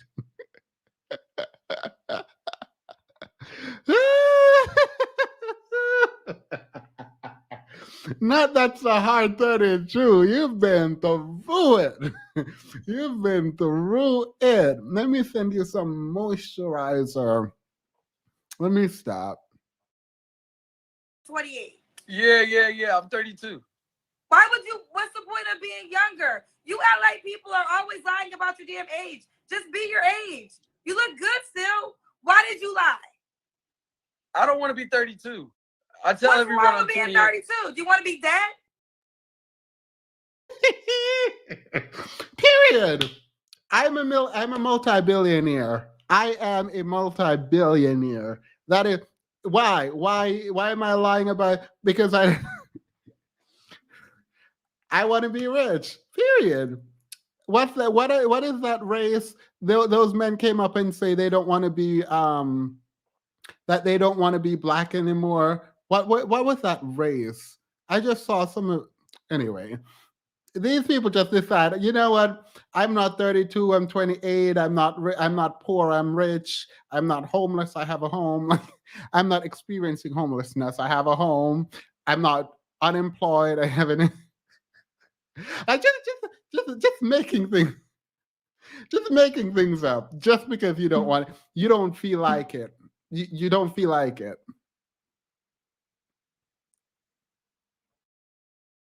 That's the I other tell option. everyone I'm 28. No, be 32. 32 is mature age. There's people in the ground right now that never made it to 32. So you should be Well, happy I would and say I don't blessed have for gray hair every year yet, that but you get. I shaved my head. I'm sorry, y'all. I apologize. I will never go against y'all again. Try to stick up for this ass right here. Let's continue, David. The line about his age. Thank y'all for peeping game again. I apologize. So Do he's I look 32. that old? Hey, at least I'm not 40, but I look 32. One day you're gonna be 40. What do you mean? At least you're not 40. No, everyone was saying I'm 40. Child, I don't know what to believe coming out your mouth now. Now I see why you was a side dude, because you're acting like a side dude. Yeah, I was born in 1990 in Detroit, Michigan. You told me you're from St. Louis. I was raised in St. Louis. Oh, child, I can't keep up. All right, this is David. McClure High School in Ferguson, Missouri, where Black Lives Matter started. Let's continue because that's a whole nother conversation. That's a whole nother conversation. All right, so you said the one. Okay, here's where we are. When was your last relationship? I would say a year ago. A year ago. When was the last time you had sex? 3 months ago. Okay, move back a little bit because your face is getting cut off. All right, I want to stop it here because for me, I don't believe anything else he says. I know this is bad. I know it's wrong. One lie does not disrupt the entire thing. But like once you start, like in my mind, you're a liar now, and I don't want to engage like at all. Like I don't even want to hear anything else that you have to say at all. But I'm gonna speed it up. Do you guys want me to move to the next video that is going to tie this together? Well, it won't tie it together because I'm annoyed with him. I should have finished this video because I only cared about a very specific part of this video. I'll play it. Again. David, why do you think you're single other than the fact that you like to lie? I asked an ex-girlfriend, like what is going on? Like, how come it doesn't stick? I've never had a relationship longer than 2 years, and she said I'm a lot to handle. I have a big personality. I've always been like the life of the party, attention in the room, but not on purpose. It's just like I receive that energy, and maybe some people can't handle that. I don't know. Yeah, no. The reason you don't have a relationship and no relationship ever worked for you is because you're a liar. It is that simple. The reason you don't have a relationship is because you are a liar and you're not even good at lying. Like you couldn't do the math fast enough. Wait.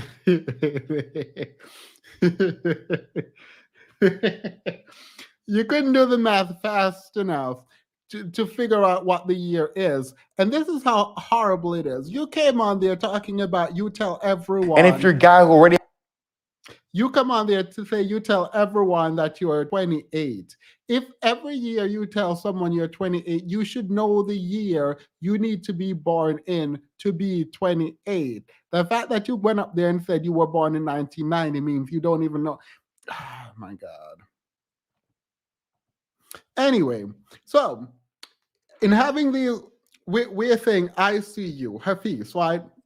Is saying, man, I see you. And we just saw two men, right? I'm not using them to generalize, so calm down in the chat, right? Now, one of the things, I hate that I'm going to do this, but I'm going to do it. I'm going to do it. I've thought I could skip this part because whatever, but I'm going to do it. Religion comes up. I'm warning you all that religion comes up in this.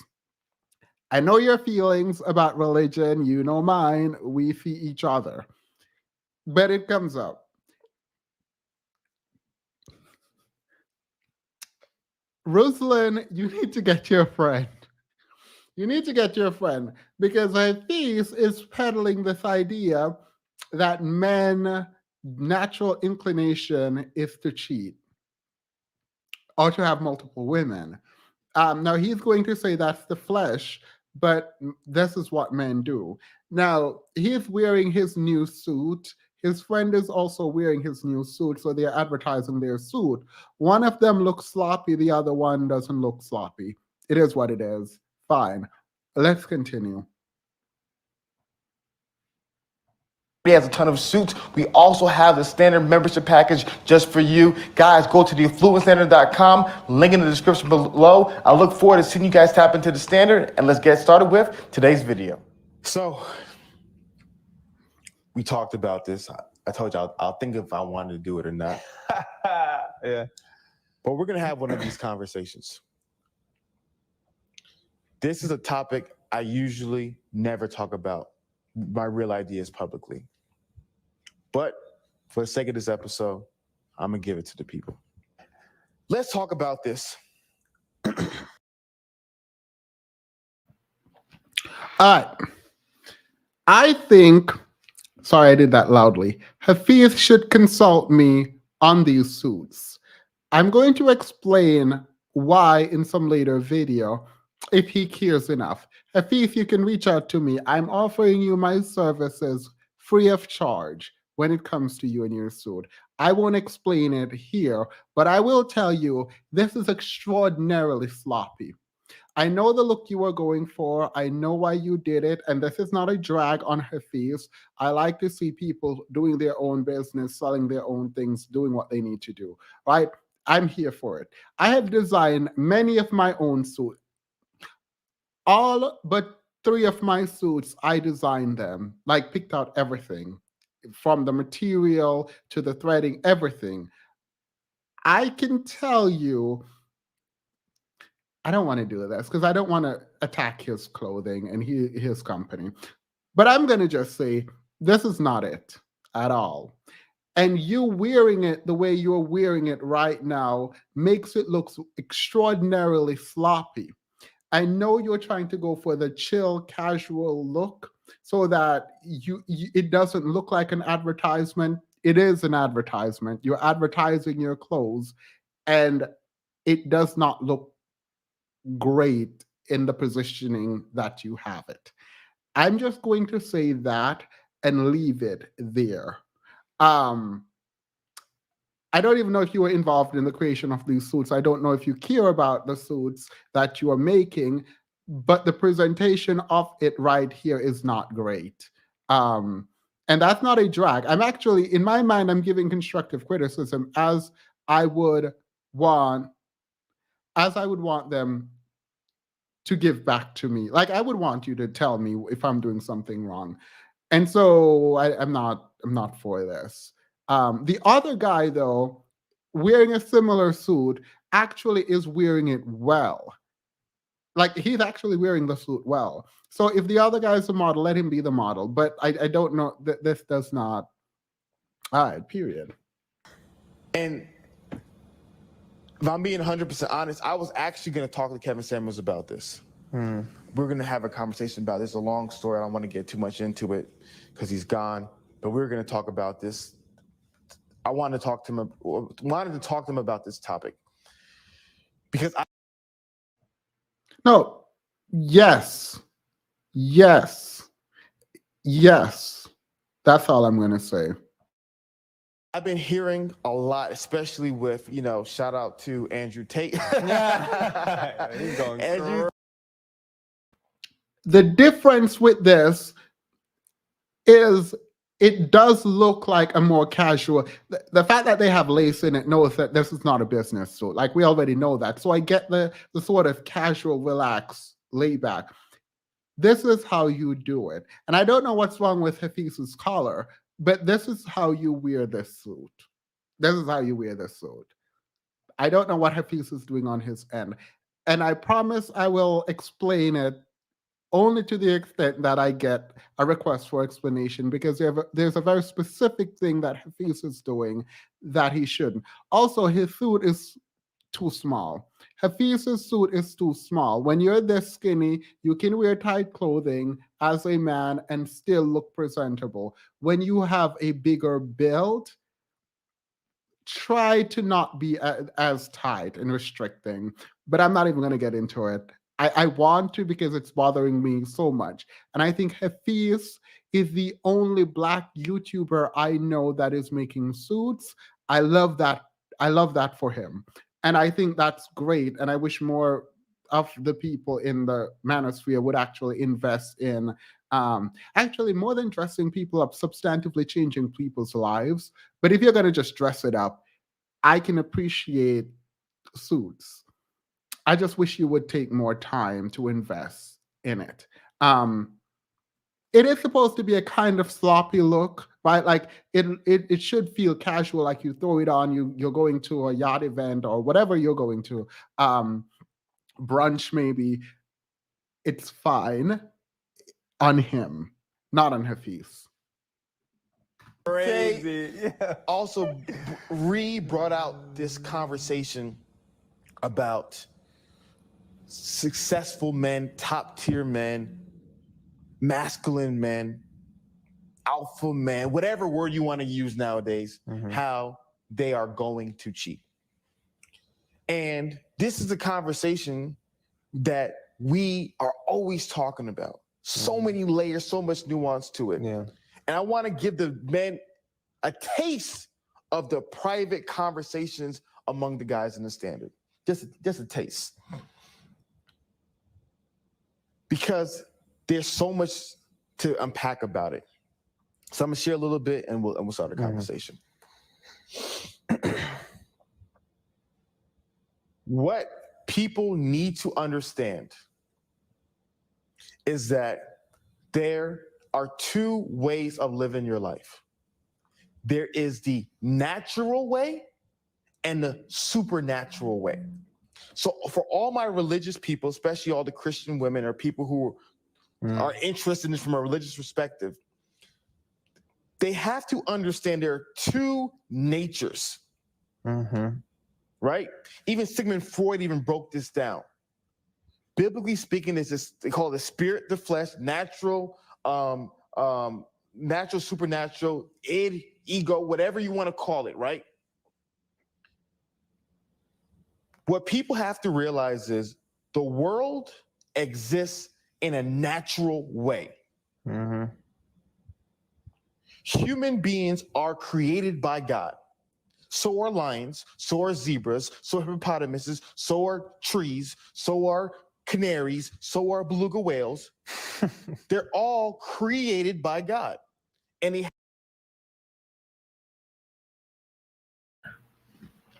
I had a friend like Hafiz, and I promised you I would leave in the middle of the conversation. He would be talking, I would walk out. I just walk. I'm not gonna sit there and have you lecture me about nothing. what, what, what is Hafiz talking? All right, the link is pinned. Can someone come on and tell me what Hafiz is talking about? Because I don't know what he's talking about. I have zero clue what Hafiz is talking about.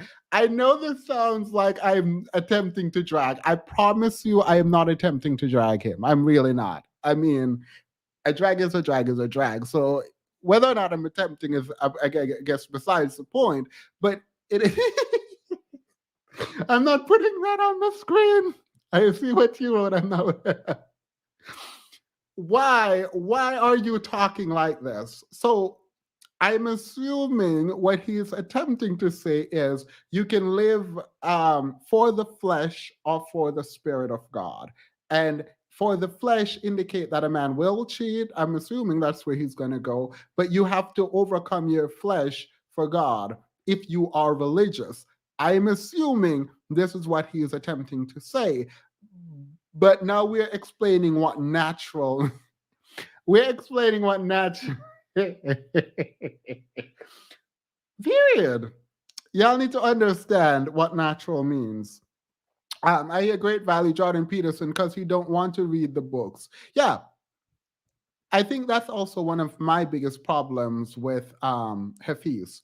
One of my big Dali, I'll add you in 2 seconds. One of my big problems with him is it is okay to want to be a intellectual.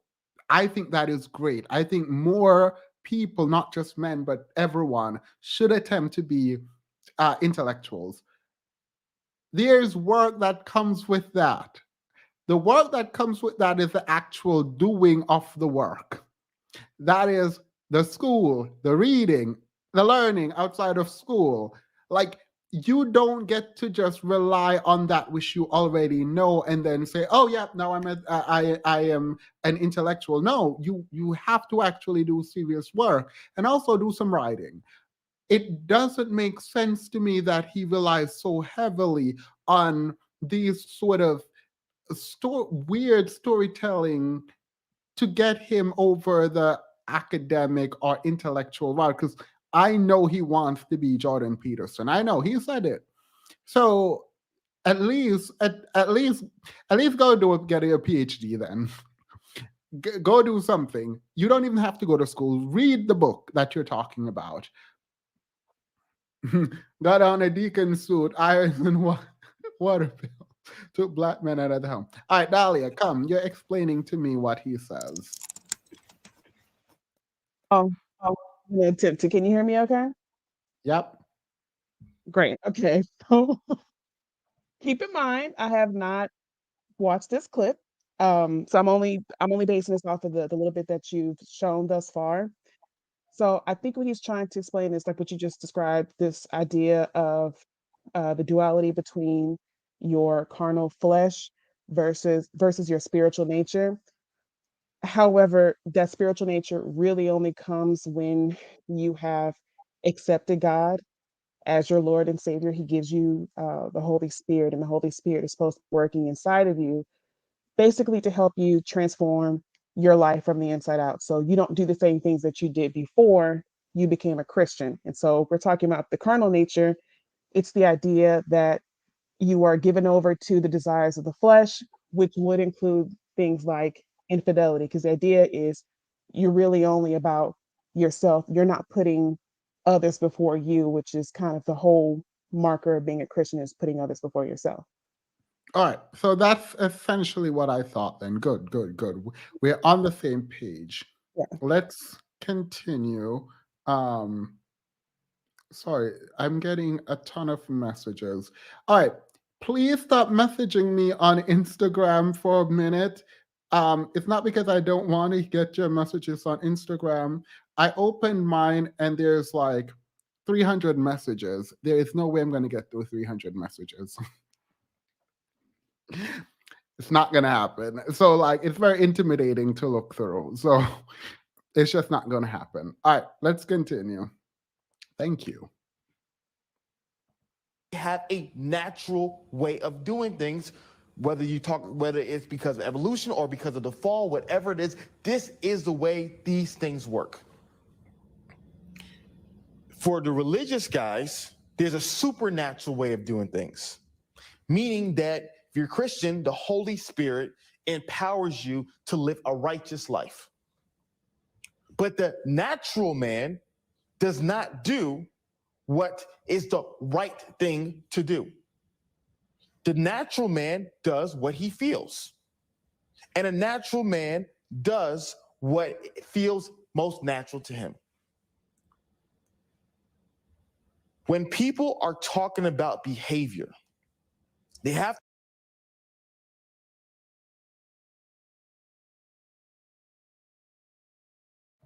Dolly, I'm going to add you back in a minute. But this is also something that I don't like. As a Christian myself, I don't do this, and I hate when other people do it. You don't need religion to do the right thing. So, if the structure you're putting up is that you are either a man of the flesh or a man of God, and that will dictate if you cheat, that is not true, right? That's literally not true. So for me, it's very difficult to hear him sort of create this this duality in terms of existence and pretend like there is nothing outside of this kind of existence. You either living by the flesh or living by God in in terms of cheating. Nope, I'm pretty sure there are atheists who don't cheat. I can't name them, but I'm pretty sure they're atheists who don't. I'm pretty sure they're witches who don't. I'm pretty sure there are people who call themselves vampires now who don't. So, I mean, Dahlia, you can type in the private chat if you wanted to push back against anything that I say. Let to realize that a lot of behavior that we're ascribing to is supernatural behavior, meaning that you have to instruct people to behave in this manner. But if you let people be natural, they're gonna behave this way. I say all that is this is such a weird way to put it. Like there are like you don't need. I'm a Christian again, and I'm supposed to be out here getting people into Christianity. So whatever, but you, it's not like you live by the flesh or Christianity. This is such a weak argument to make, and I think he really thinks he's doing something, and it's really funny to watch him like stumble over himself. Oh, I shouldn't say that. I think it can be summed up that monogamy is a high investment, high return reproductive strategy, and cheating is a low investment, low return strategy. Oh yeah, okay, Chris. This I think would be like a great way to put it. What Hafiz is attempting to do is legitimize cheating. That's what, or exercising your options. That is what he's going to say at the end, that cheating is not about, or exercising your options is not about the woman or doing something wrong, but it's about whether or not you can manage it as a man and whether or not you can afford it. And it's like, no, that's not, no, absolutely not. Dahlia wanted to come on, I think. No, I happen to agree with you. I've got my own issues with his pseudo spiritual side. Yeah. Oh, well, for all the people who are down there like, oh, Christianity, Christianity, I agree with him. Please don't. I'm going to warn you now so you don't feel terrible towards the end. This man is using Christianity to justify his foolishness. That's all he's doing. I promise you that's all he's doing. Um, I see SKJ in the back. I'm going to add both SKJ and Dahlia in like 2 minutes. Let me get through some more of this. The reason I'm doing this and waiting off before I add you in a second, so I apologize, is I have a tendency when I start talking to not care about the video and just keep talking. that because the things that Andrew Tate is now talking about, and many people have talked about, is 100% true. Is 100% true. But there's a lot of nuance to it. But it is true that in the natural sense, you look through human history, the men at the top have multiple women. I'm gonna share two things. So I don't want to spend too much time on my intro. Please note the word have. Please note the word have. The men at the top have multiple women. If you think this man is talking about women outside of being objects to be obtained, you have lost your mind. I promise you that much. I promise you that much. I won't even put a caveat on that statement. The language around engaging with women is really strange to me. And the normal language around womanhood is very, very strange to me. And the having of women, multiple women, I think reduces women to less than humans for sort of possession, right? And you can have multiple of these possessions. I promise you also, well, I won't promise this.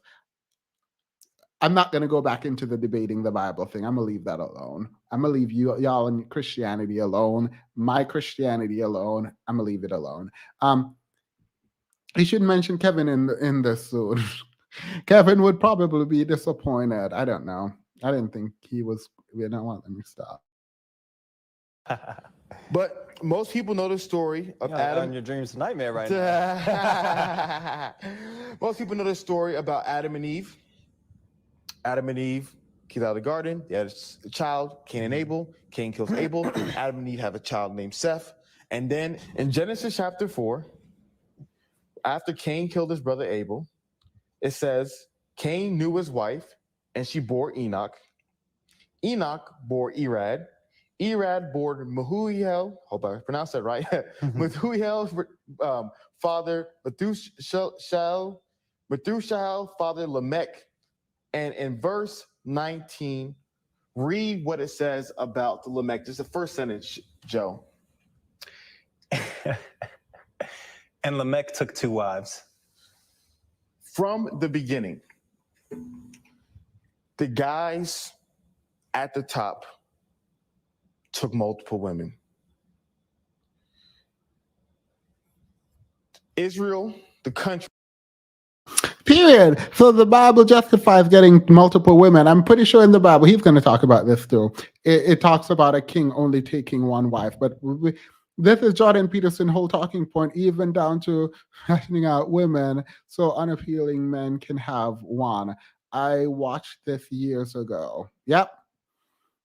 These men are looking for a time machine. Well, they can go back to Cain and Abel, and they can talk about the men at the top when there were only like 2 or 3, 4 men alive.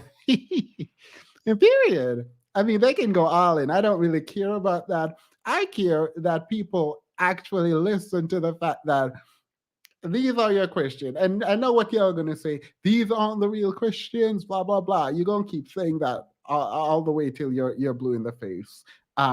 Because every time a new Christian come up, they're going to say some foolishness. And not everyone, okay, whatever. But the Bible justifies this foolishness. So when the Bible is punishing a man by making the woman infertile, it sounds like property to me. Country is named after the forefather Jacob. Jacob had 2 wives, Leah and Rachel. Yeah. David, Solomon. Biblically speaking, this is what it is.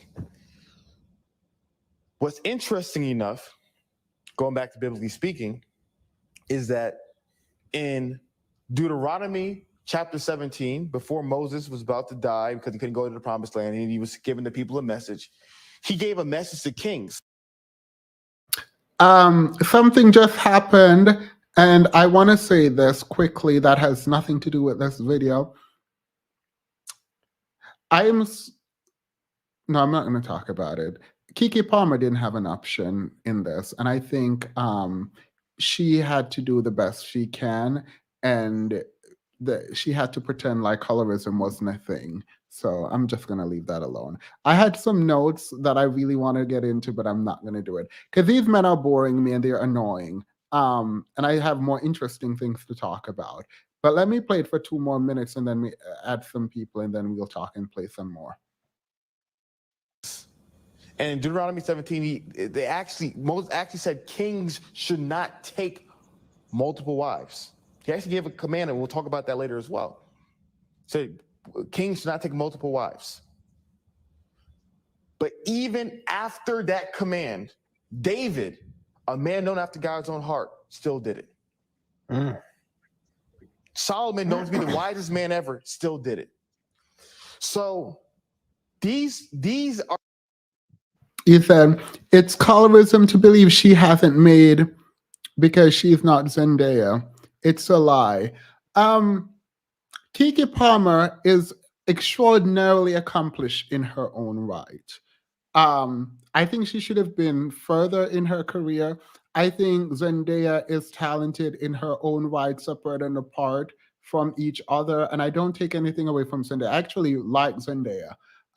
She came out and Zendaya a while ago and talked about colorism and the beauty standards in the industry. And she even talks about how she benefits from colorism, right?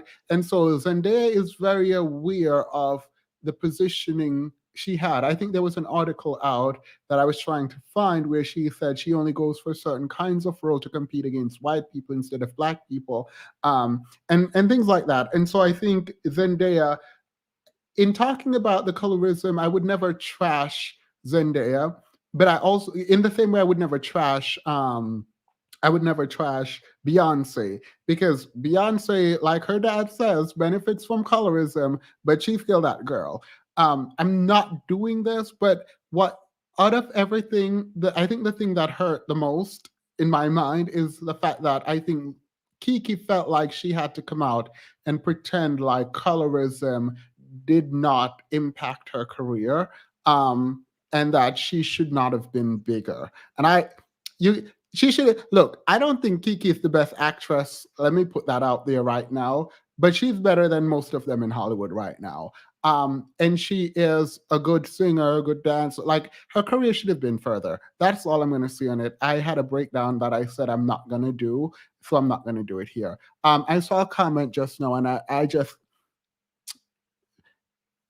her not wanting to be a victim, I think, is being applauded in a way that I don't appreciate.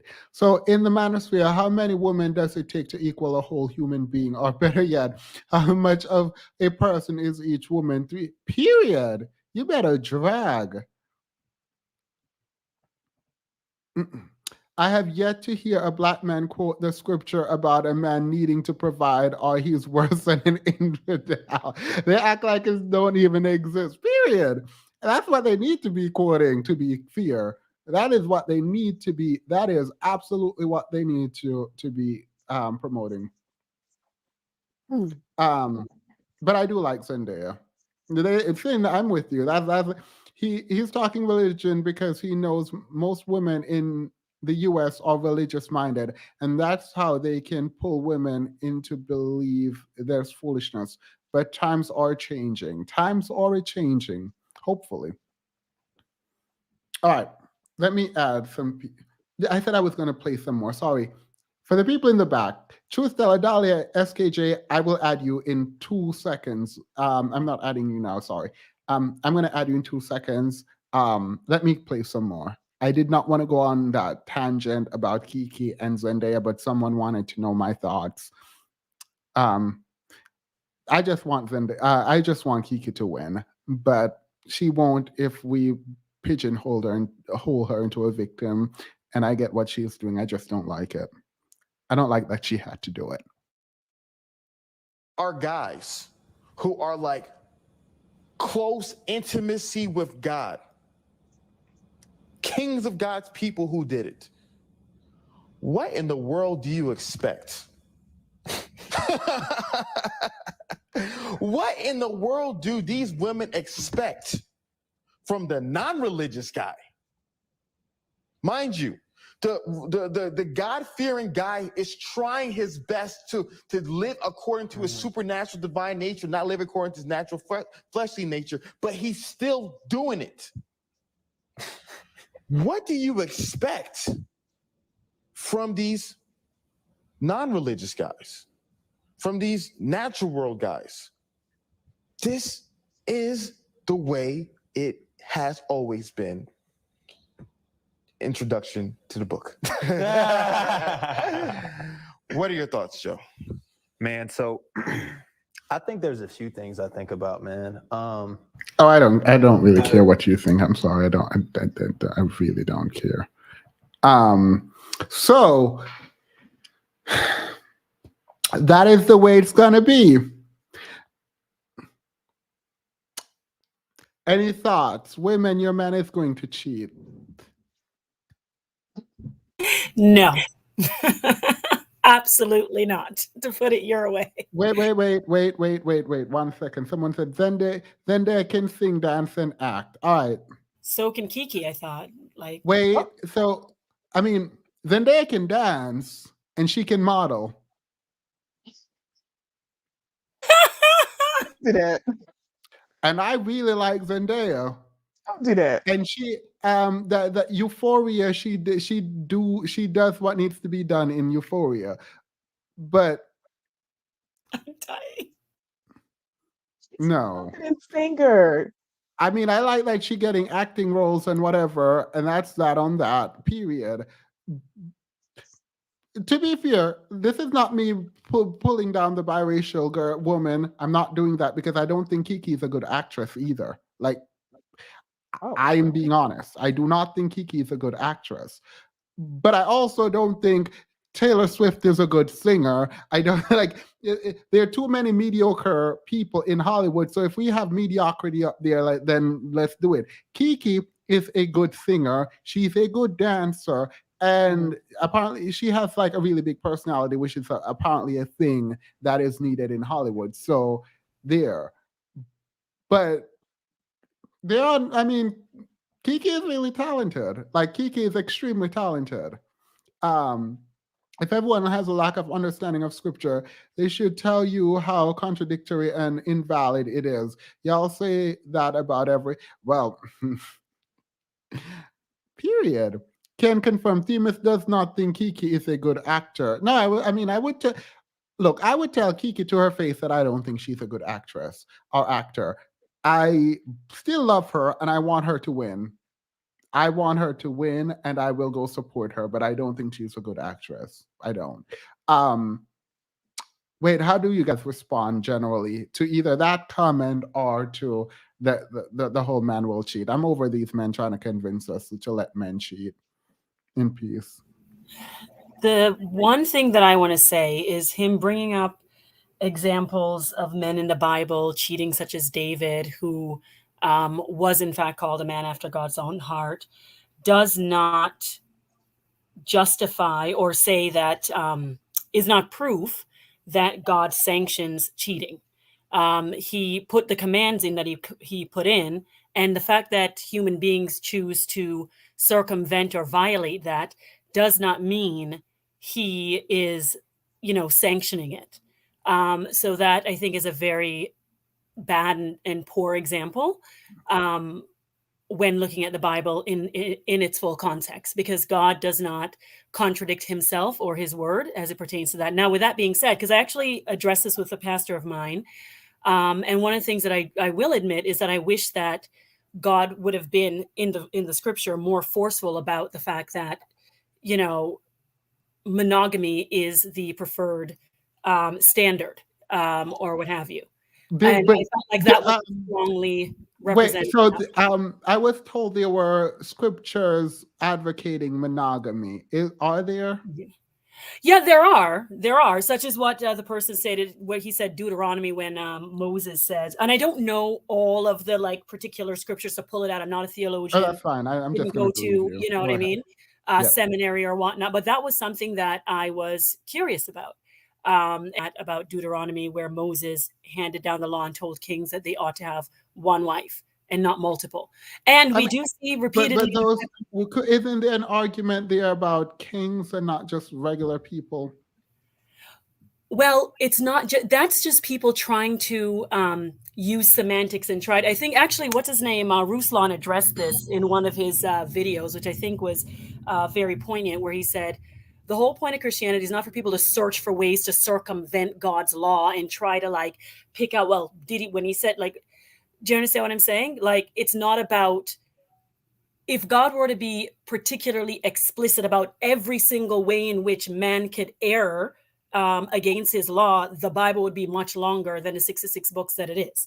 And so there is a standard that was set forth, which it can be applied more broadly. So that he was speaking of kings, it was likely because kings are the ones that practice it most often. Because again, part of the reason why they're able to do that is because there was an expectation for those that practice in, and this goes back to the polyamory argument, to provide for the women that they're having, because women aren't just going to be with men for the sake of being with them if they're not going to be able to provide for them, right? That's what enabled them to engage in those types of like multiple relationships or what have you. And I think that may be why Moses addressed it specifically to kings. But that does not mean that it doesn't apply to like everyday, you know, the Israelites, like the broader population. What does it say? Because I mean, he did bring up Solomon and David. I know about Solomon because of the witchcraft, but Solomon and David, like just bypassing all of that and just taking multiple wives. Well, Pardon?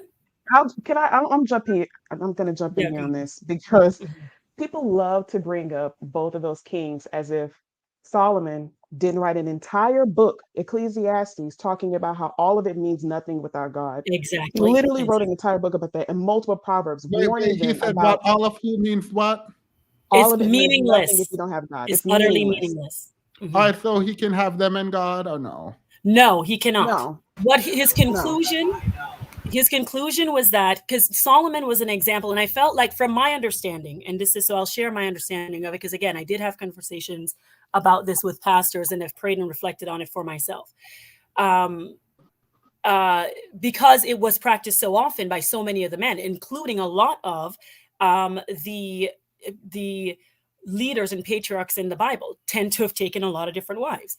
And so, but in Solomon, as she was saying, when he wrote in Ecclesiastes and the Proverbs, he was supposed to be at the time the richest man in the world, so much so that people came from all over the world to come see the splendor of the fruits of the blessings that he was given by God, which he was given in his youth when he had sense.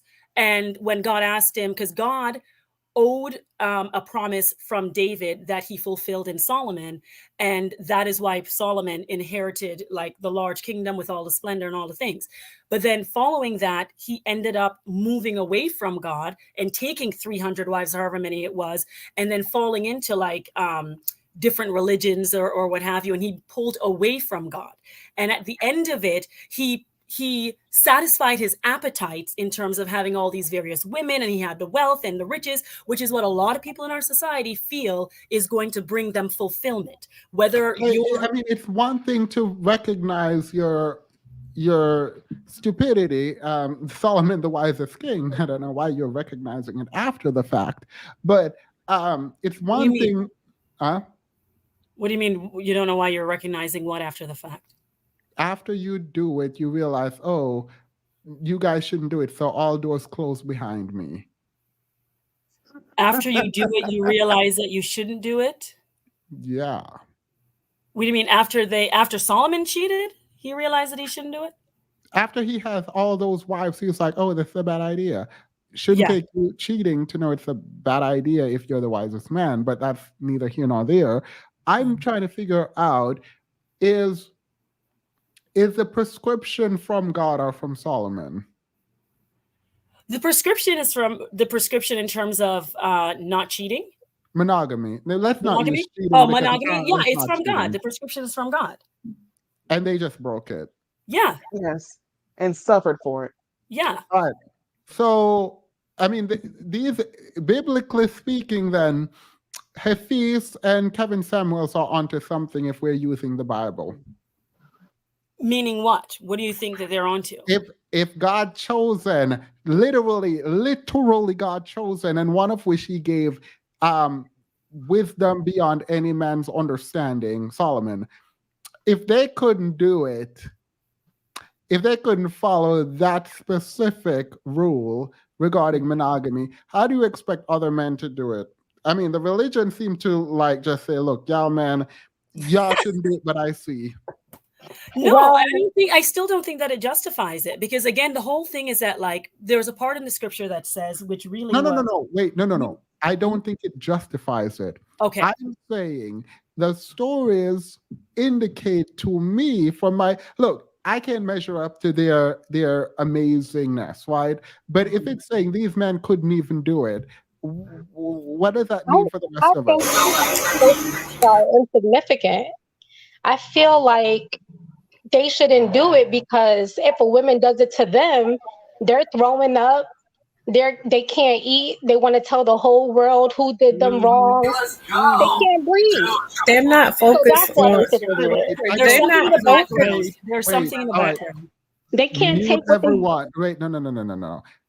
I don't know who was speaking, but there was like 3 people speaking at once. I think Max, you can go now, and then we will take it around. So I was saying that they shouldn't do it because they can't take what they dish out. Once we That's do a something, different argument, though. What I appreciate that argument, and I think it's one that we need to make later. But the current conversation, not the conversation, but the argument is that the Bible tells us not to, and so we are supposed to follow the Bible, right? mhm. The problem with following the Bible is that some of the most powerful men, the elect, if you will, could not follow that rule. So it's very difficult to then expect mere mortals like ourselves to follow that rule from a Christian biblical perspective. If you're a Christian woman, I feel like you should expect your man to cheat now. Oh No. well, I'm out of the Bible conversation. I can't. I can't speak to that. Yeah. All right, as a Christian, for the Christians up here with me, I'm also a Christian. I want to ask you, how can you not, after you've seen that in the Bible, how can you not expect your man to cheat? Because I understand that that's his fate. Well, because firstly, I'm going to be with a Christian man who will be, my expectation would be for him to be submitted to Christ. And Do you think David? Sorry, do you think David and pardon? Go ahead. I'm going to continue to use David and Solomon because do you think they submitted to God? They did, but it's a daily walk. They were not consistent in their walk with Christ, and that's the issue. And so human beings make mistakes. So yeah, absolutely. So to I the was just going to extent say that, they- Venus. Huh? I was just going to say that I agree with you. And to answer your question, I don't think that, oh, I hate saying this, and the chat's going to murder me, but I don't have the expectation that my partner will never cheat on me. I don't know what another person will do. I can't control what they'll do. And quite frankly, they don't owe it to me. They owe it to God to not do that. You make a vow to God to not do these things, just like I do. I have my own issues that I have to deal with. Infidelity is not one of them, but trust me, they're just as awful. And so that's the path that I'm walking at this point now, is trying to honor I his mean, I wishes hate and that. his I really hate that for you. I hate that for you, but I actually appreciate your honesty in that you're like, as a Christian woman, I don't expect that they'll be faithful because from a Christian perspective, if the pinnacle of manhood, which I'm just gonna say is David or Solomon, if they couldn't uphold it from a Christian perspective, it's just like, well, you saying you appreciate her honesty. I'm also being honest because I know I have a high expectation of myself, and I know what value I'm bringing into relationships. No, let me finish, please. And I expect reciprocity. You understand what I'm saying? And so, with that being said, there's no guarantees. So I do accept that because we live in a fallen world, and Wait, it wait, is wait, wait. difficult to Let me ask crucify this the flesh. question because Yeah. the reason I'm interrupting is not that I don't like what you're saying. Is in my mind, I got there when you say, because you speak, you're very succinct in, well, you're clear in your Mhm. articulation, but I'm trying to, are you expecting your husband to be a better man than David and Solomon? Yes, because we have the example of David and Solomon. No, All let me tell you why. right. No, but All wait a minute. Wait. right. Let me All tell you right. why, But though. Great. Wait, no, not wait. to Let me not tell you to why. justify it. They were kings. These men have nothing.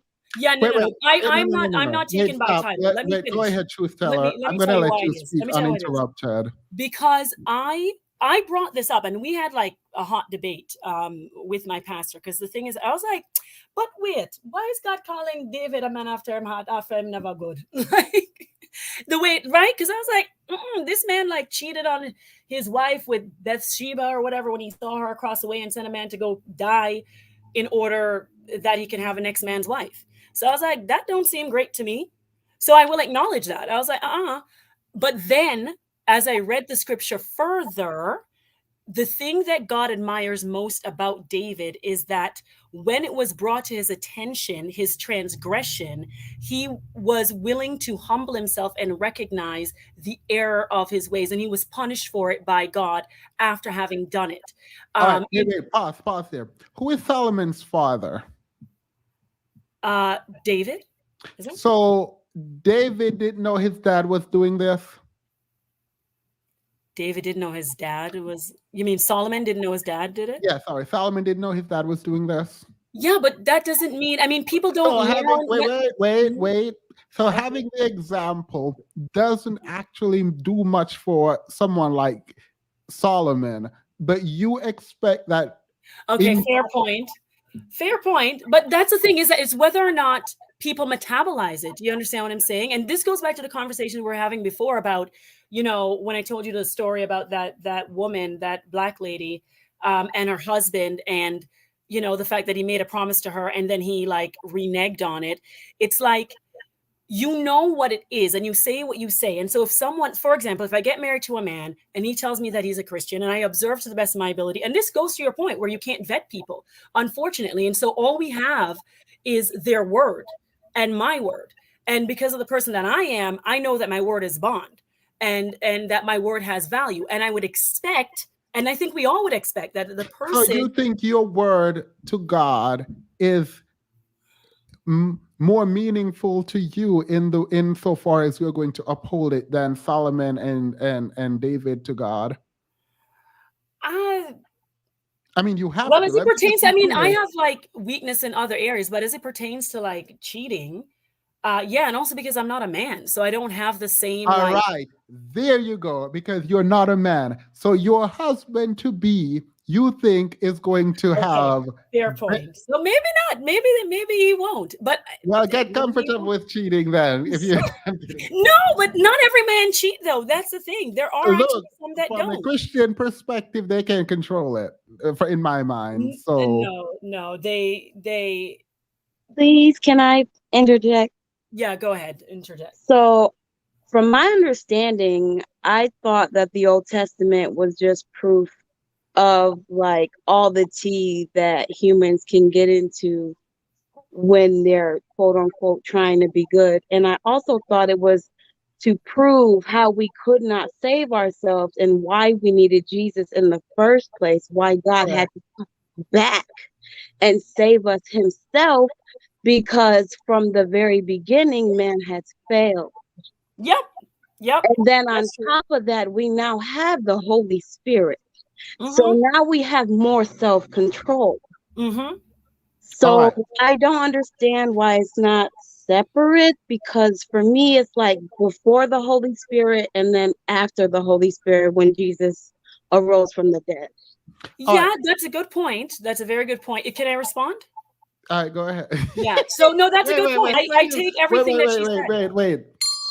Before you respond, let me just say that this just brought me back to Sunday school in a way, not the best way, fair enough argument, But I think it's funny. Go ahead, truth teller.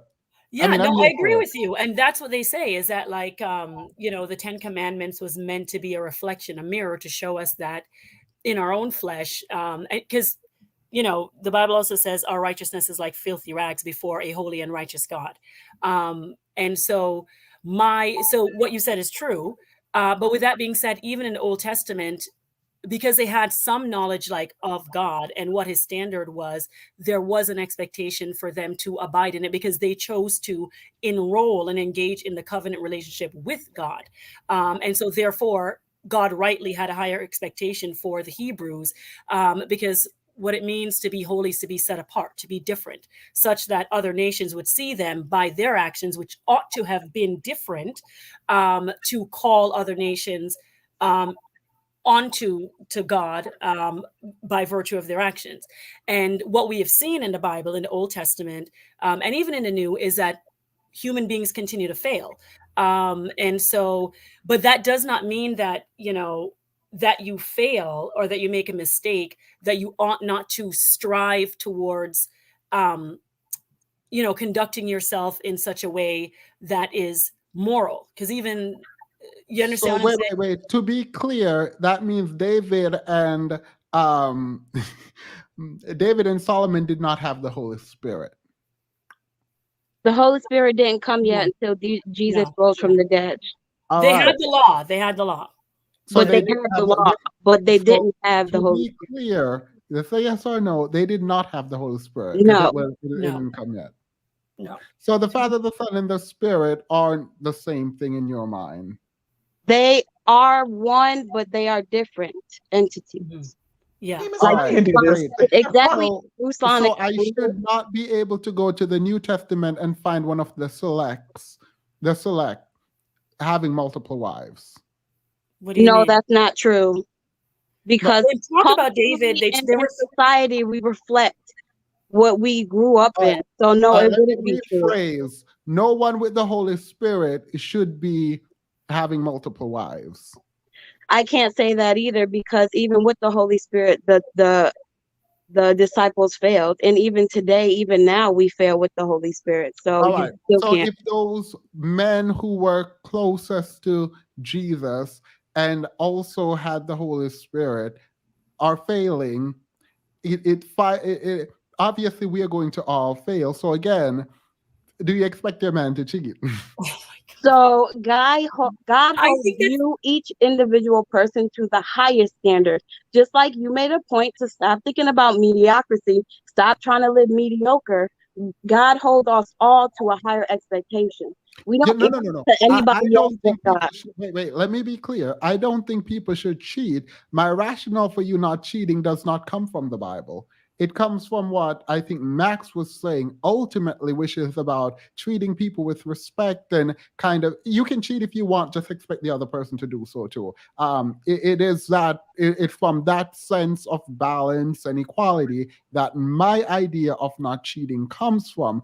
But it sounds like a lot of you guys depend on the Bible and the Holy Spirit to say these people won't cheat. And it's not like an issue. It's hard for me to digest that when people who I thought are the pinnacle of holy and selected in terms of God actually choosing these people were doing it against the law and will of God. So So for they're them to not do supposed it, to be human no more when they have the Holy Spirit. no, I'm saying that as a Christian, the justification for you not cheating, in my mind, doesn't come from Christianity or No. that you believe in But how God. can you? So this is a debate that has been going on. I think actually Jordan Peterson and someone else had mentioned it, where a lot of people, a lot of atheists are saying, and to be fair, it's true. There are a lot of non-Christians that do moral things, and you don't necessarily have to be Christian to be moral. So I do concede that. However, with that being said, how can you, Themis, be so sure that your conception of this particular part of morality comes from something else when the West has been so inculcated with I mean, even our laws are reflective of a lot of the things that stem from Christianity, because it's the foundation upon which Western I civilization was mean, built. one would argue that Christianity came from other older religions. So That there's a lot of that's been debunked. It's not the same. It is very I different. mean, you There say it may has be been debunked. similarities. So no, wait. I'm a Christian, but I'm not willing to say it has been debunked so easily as you are, and I don't disagree with you, but I'm not about to say, oh, it has been debunked when Saturnalia and the worship of the moon. Like for me, simplify. I am not as beholden, I think, to it as I probably should be. But when you say it has been debunked, there's going to be a ton of questions. Before you continue, though, let me read. I knew this was going to be a religious conversation, by the way, so whatever. My issue with Christianity has always been the asserting of laws but the prescribing of absolution. If Ted Bundy accepted Christ in his final moment, then he makes it to the gates. I don't know. Can I Period. That's a fair point. But here's the thing, though. That's how people present it, and this is where you get into like the murky waters and the nuances. And I'm like, I'm gonna want like no, like if Hitler, let's use someone even more atrocious, or Stalin accepted Jesus on their deathbed, will they make it into heaven? Like people have, I think what it comes down to is how people perceive the idea of God and the way in which God is represented himself in the Bible as someone who is sovereign and as someone who is the from which all things good stems from. And God is not a fool either. So if somebody is going to be a murderer all their life and then suddenly be like, oh yeah, I repent. You know what I mean? Like God is not an idiot any more than a woman is an idiot to be like, oh, this man treats her so bad this whole time. Like, you know what I mean? Like, so that sort of view of God, I think that's a very belittling view of the God of the Bible and the way he represents himself. He's not no fool. Wait, And Timus, wait.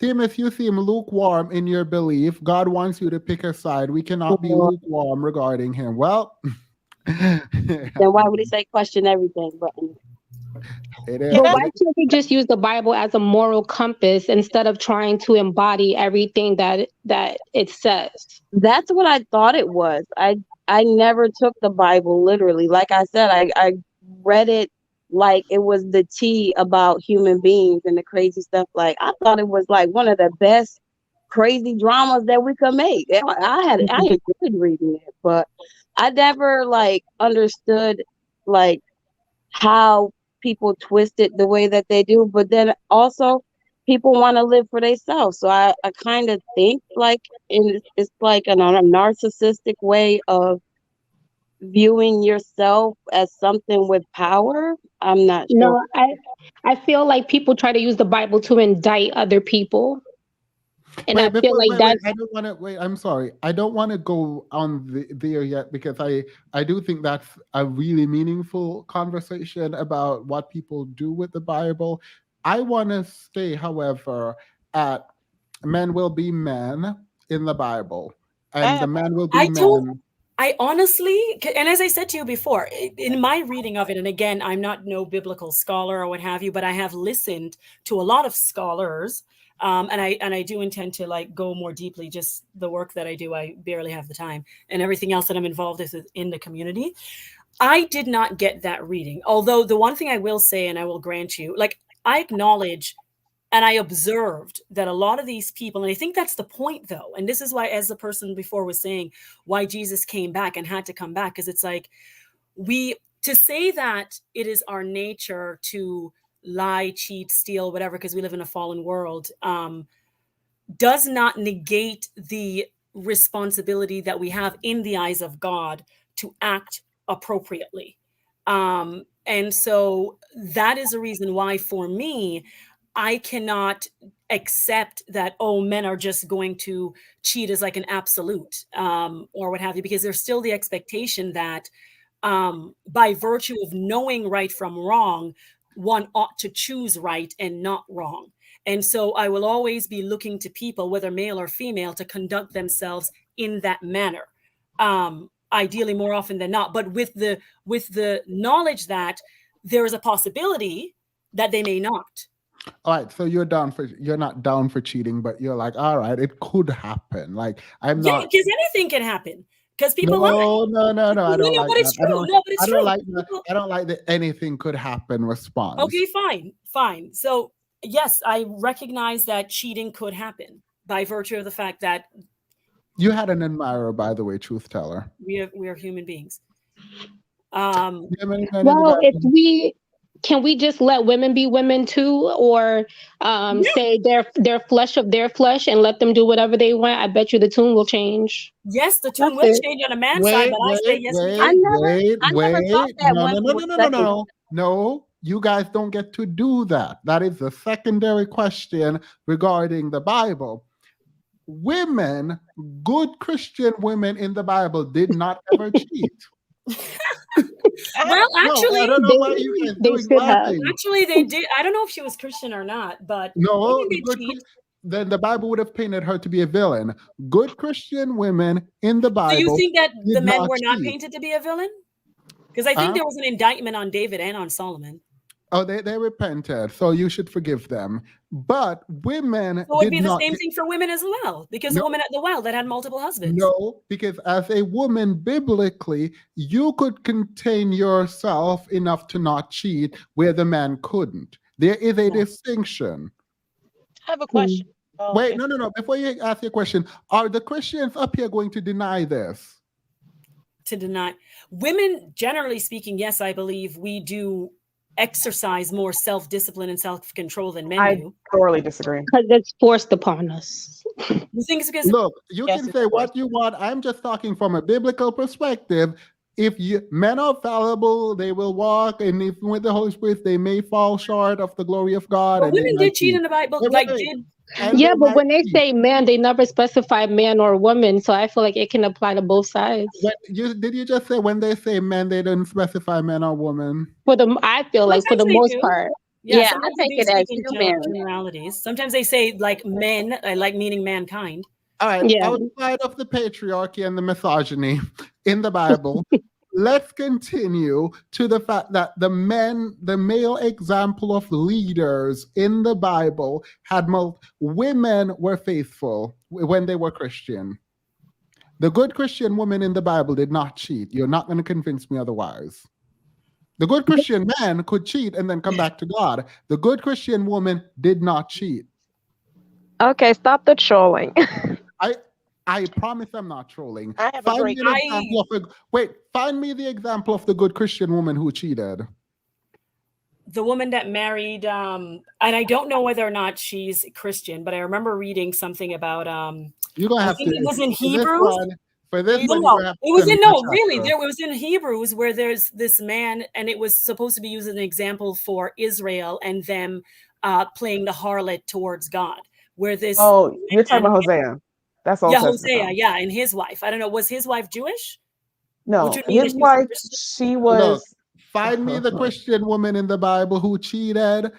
The good Christian woman in the Bible who cheated. Find it for me. Mary. Wait, women who cheated in the Bible were either stoned, called adulterers, or like there was this event where they cut their hair in front of a Period. huge mob, and they like threw stones at her, and they made her bald, and she was like getting DV'd. So, but the guys can go have dirty Wait, peens. before you guys continue, you guys Oh, say that's not Bathsheba, and you guys are talking about people who are sometimes called witches. I'm talking about a Christian woman. Mary. Okay. Mary cheated? Really? I She mean, didn't cheat. Mary didn't cheat. I That can't ain't stand you. fun. Whoever said that, go in the corner. Whoever said Mary that, didn't cheat. whoever said. I hate y'all for that. Whoever said Maybe that, I she was didn't trolling. say. Who We are did I need to talking cash about out? a society that actually saw women as property. Yeah. Yeah, So well, the argument or question to me doesn't make sense because they were actual property and men could buy multiple of them. thank you. So again, with the misogyny and patriarchy and whatever, Okay, But hold again, on. are we Wait, going hold to on a ignore that second. that's a part of the Bible? Go Wait, ahead, what was Jackie. her name? What's it? Mary, what's her name? Magdalene. Mary Magdalene. Yeah, her.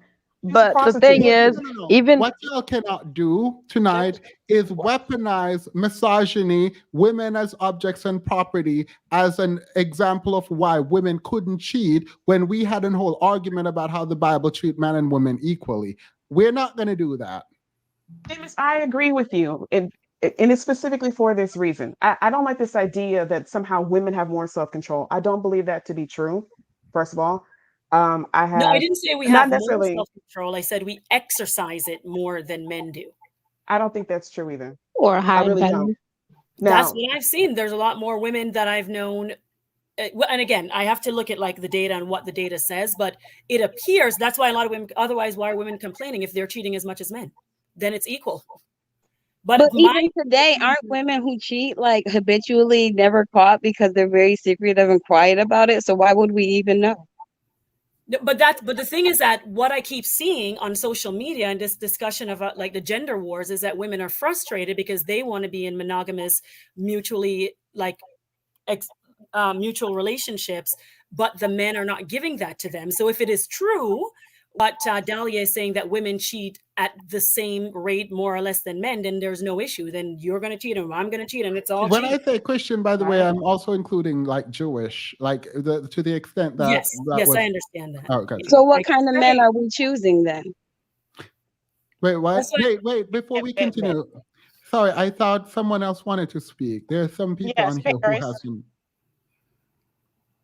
Themis, you are missing the super chats. The woman caught in adultery that was to be stoned. Am I missing the super chats? This is She very wasn't difficult to Christian, do. I apologize. Jesus saved. I did put that up there. What super chat did I miss? I hope I didn't miss any. I'm sorry. If I will try and I will be better. I will pause whatever is happening to read the super chats. But please, I would, if I were you, I would refrain from sending them. But I do understand wanting to like put it out there. So like I get it, but like it's very like distracting. The super chats are distracting. All right, Paris, go ahead. Before you go, I'm very confused as to the arguments being made up here because it sounds for you to win this argument as women, you have to concede to the patriarchy and misogyny in Bible. Not even just patriarchy, but misogyny in the Bible. And it feels like that's where you guys are going. So I am here for it. But y'all are gonna have to admit, just like I said to the men's, y'all are gonna have to admit when you're backtracking. Go ahead, We're still Paris. living in the patriarchy. We're going to pretend it doesn't exist. It hasn't existed this entire time. Yeah. Okay. No, Wait, let me just say, add this. I am also doing this not to, I question everything, even my own faith, and this is me doing it out loud, which I probably shouldn't be doing here. But I've been having problems. This is my problem. And I just wanted to fight it out here. So Paris and then SKJ, then Vitamin. Okay. I have gotten into a few different arguments with men, misogynistic men, men who think they are more than themselves about this. Sometimes they use the Bible, sometimes they use their urges, they use all these different things. But let me say some truths, right? Even in the parameters of the Bible, right? If men were inherently supposed to be with multiple women, when we quote unquote were created by God and Adam was created, why didn't God give him multiple wives to begin with? Why didn't he give him multiple penises? Well, the second, wait. The second question is kind of irrelevant because with one you can impregnate multiple. So the second question, the second part is the first one. Why didn't he give him multiple wives? Well, I mean, one answer to that could be that this was not how birthing was supposed to happen, and it is because of their sinning that it happened. Another could be, yeah, maybe Lilith, if one is to argue that it's there. So I'll allow you to speak again on the sort of issues, but I don't think that necessarily answers the question of whether or not not the Bible condones, but like if you're a Christian woman, you should expect your man to cheat, which is what everyone is preaching online. And I'm kind of now starting to believe it. I don't believe that for 1 second. Um, if you go backtrack, and I was the one that said Mary cheated, by the way. It was me. Yeah, I need to cash Here. app you. So, I'm kidding. I'm not going to pay you for saying that. but it just really think about it, right? Most religions before Christianity and things like that, they had a yin and yang, a feminine aspect to it, a man and woman, something like that, right? Christianity, you hear Father, Son, the Holy Spirit. There's nothing involving a woman. So they're taking a female aspect out of deity, right? So we become less than immediately. Now, when he created man and woman, there were two, right? Again, he's God of all things. He made things. He made the prototype for all this, right? If he was going to have Adam be like, okay, just like the lions and tigers, because they always talking about how things are in nature and it's like nature and it's in our nature. Lions from the get have a pack. Wolves have a pack. There's different things that were created from the beginning. If it was supposed to be that way, he would have been one. He would have snapped off a few of them, made some baby back ribs, made all these women, and then it would have been set up like that from the beginning. And I also psychologically want to challenge you guys to think about this. If it was meant for men to be with multiple women just naturally, why would they have to chase us? We don't chase them, they chase us. Well, I mean, some people would argue that's not the case anymore. Well, I'm to a being, certain I'm being facetious. the natural being of how things are. Men don't just walk outside and jump into something. They have to marinate, they have to put little eggs, they got to take people out, they got to water these plants before they harvest. If it was supposed Oh, to be this that, is not the case anymore. But well, that's the where way, I would say that many people. I'm so sorry for interrupting oh, I you, was but going to say, I'd if it say, oh, go ahead, go I ahead. don't know if any of you women have chased a man. I know I don't. I'm I- like Jay Pinkett. I'm like, we gonna look crazy together if you play with me. We not doing that. And even in that, she said, you had your mess too, meaning that you started this. Now this the dynamic of how we are. We set the dynamic of how our relationship is going to be. You're not going to be, if you're going to be cheating, we going to be cheating. We are now in an open relationship. If you don't like that, then you need to close it on your end and I'll be closing on my end. But we're not going to do, you're inherently allowed to do something because you have a certain genitalia. If that was the case, that women are so wonderful like we are, but if that was the case that people really felt like women had such self-control, that we were so wonderful, why aren't we leaders of everything? Why aren't we? Period. I was going But to say that. thou art going outside the context of the Christian Bible. And by the way, when someone say there's no Christian in the Old Testament, I'm not. I'm speaking in general terms. So like Jewish would be the. I'm not doing this, but go ahead. I think SKJ was the next one. Uh, Okay, I'm gonna step back from the Bible, step back from Christianity, the church, all of it. I have nothing, I have very little to say on any of it. I was raised Catholic, I've been agnostic for years. What I was gonna speak to with the video with Hafiz is really the really the lack of coordination between these are the same group of men who speak about discipline, logic, controlling yourself, all of these things. And then also, like, they do to an extent talk about the type of character that a man should have. Um, what is the character in telling a woman that you are committing yourself to her and then going behind her back to do something else? For me, the conversation literally ends there. I don't even have to go into Bible To school be for it. fair to Hafiz, oh, he did not say go behind their back. He said tell them up front and exercise their option. Well, then tell me up front so I can leave you up front. Okay.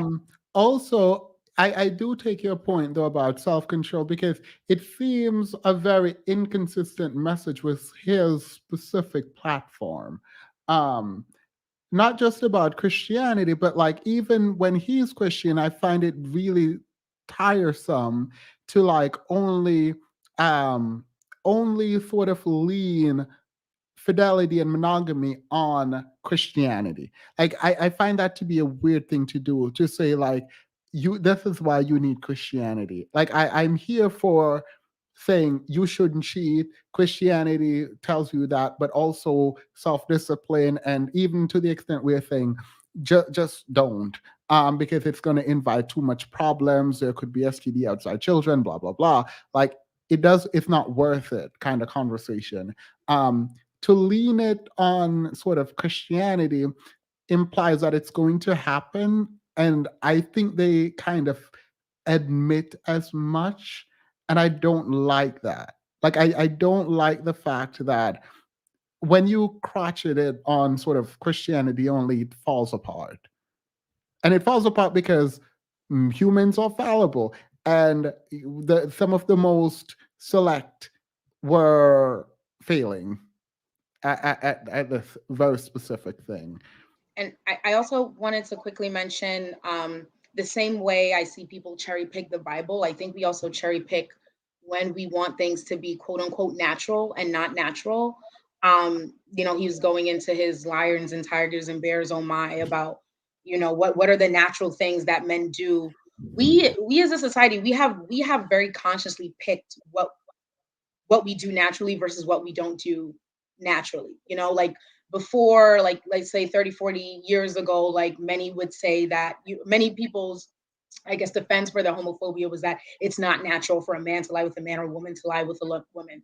Well, it's also not natural to have an AC in your living room. It's also not natural to drink from a straw. Like, I think that when we kind of what you said, Themis, it's kind of like depending on it when it's convenient, but then when you depend on it for your entire basis, it falls apart.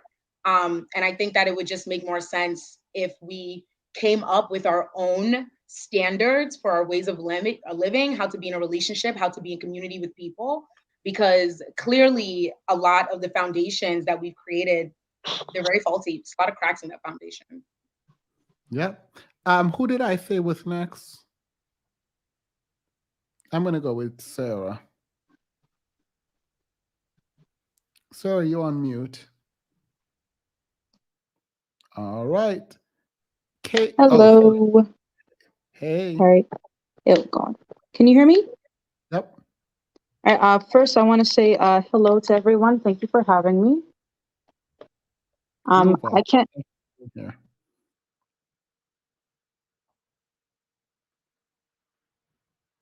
Wait, did Sarah just jump off? All right. I was trying. Did I? No, I didn't remove her. Obi. Oh, before you go, Obi, sorry. Sarah, you came back. You're muted, Sarah. Sarah. All right. Obi, go ahead. Hello, Themis. Hello, everyone. This is very interesting because I grew up Christian. I participated in everything. I did some little Bible school. At some point, I was a youth pastor. So I'm kind of like, I kind of know about this a little bit. The thing is, like, natural people are predisposed to for things that they like. Sex is pleasurable. People will like to get as many um, pleasurable experiences as they can. It is natural for people to pursue pleasure. I think that is what people are trying to refer to as it have it try to have multiple people as natural. But like we know that there's a lot of things that are natural to us.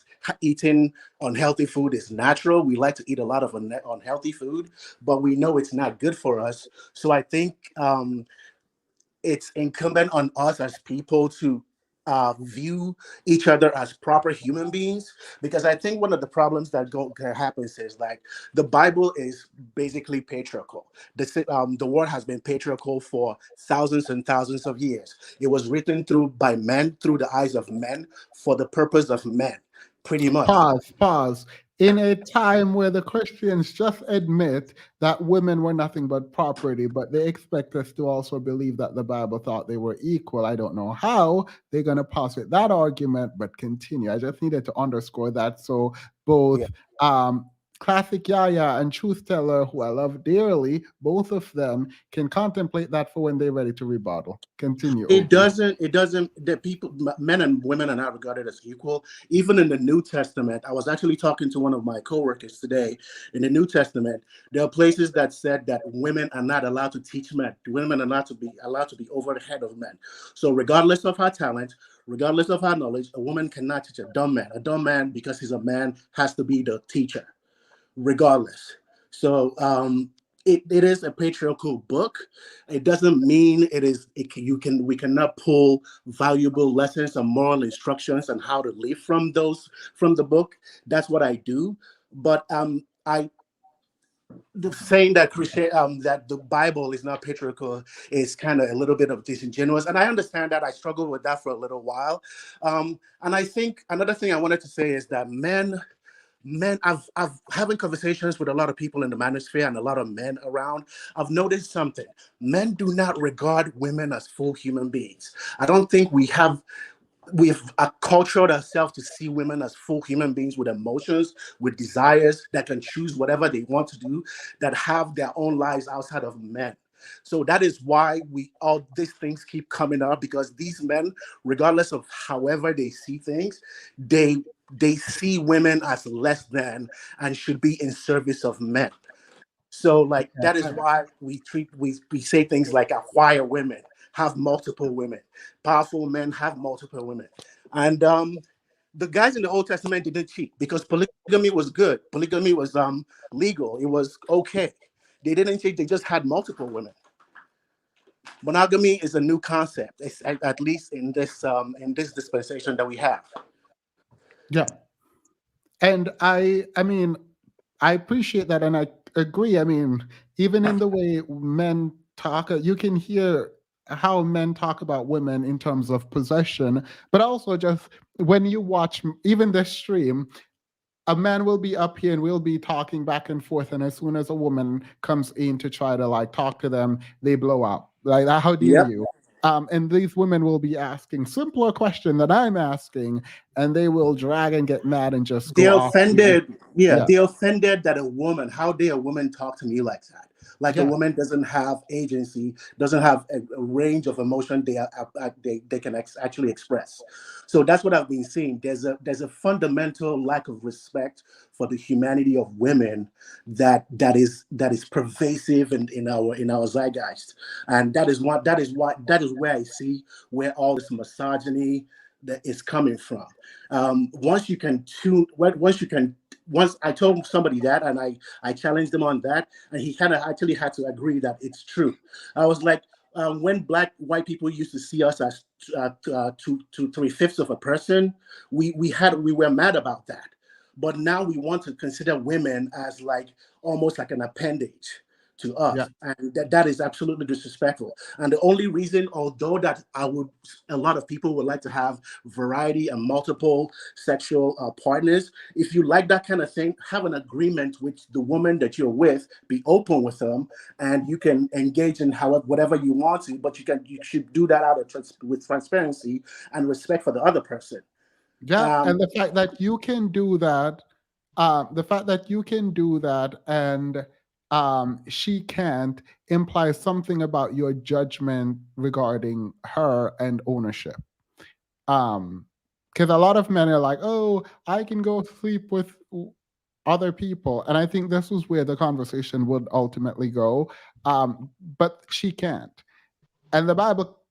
Well, let me not. Truth teller, yeah, yeah, you guys have been biting your tongue, so I'm pretty sure you have a lot to say. Either of you can go first. Both of you can go at the same time. I'm not even gonna stop y'all.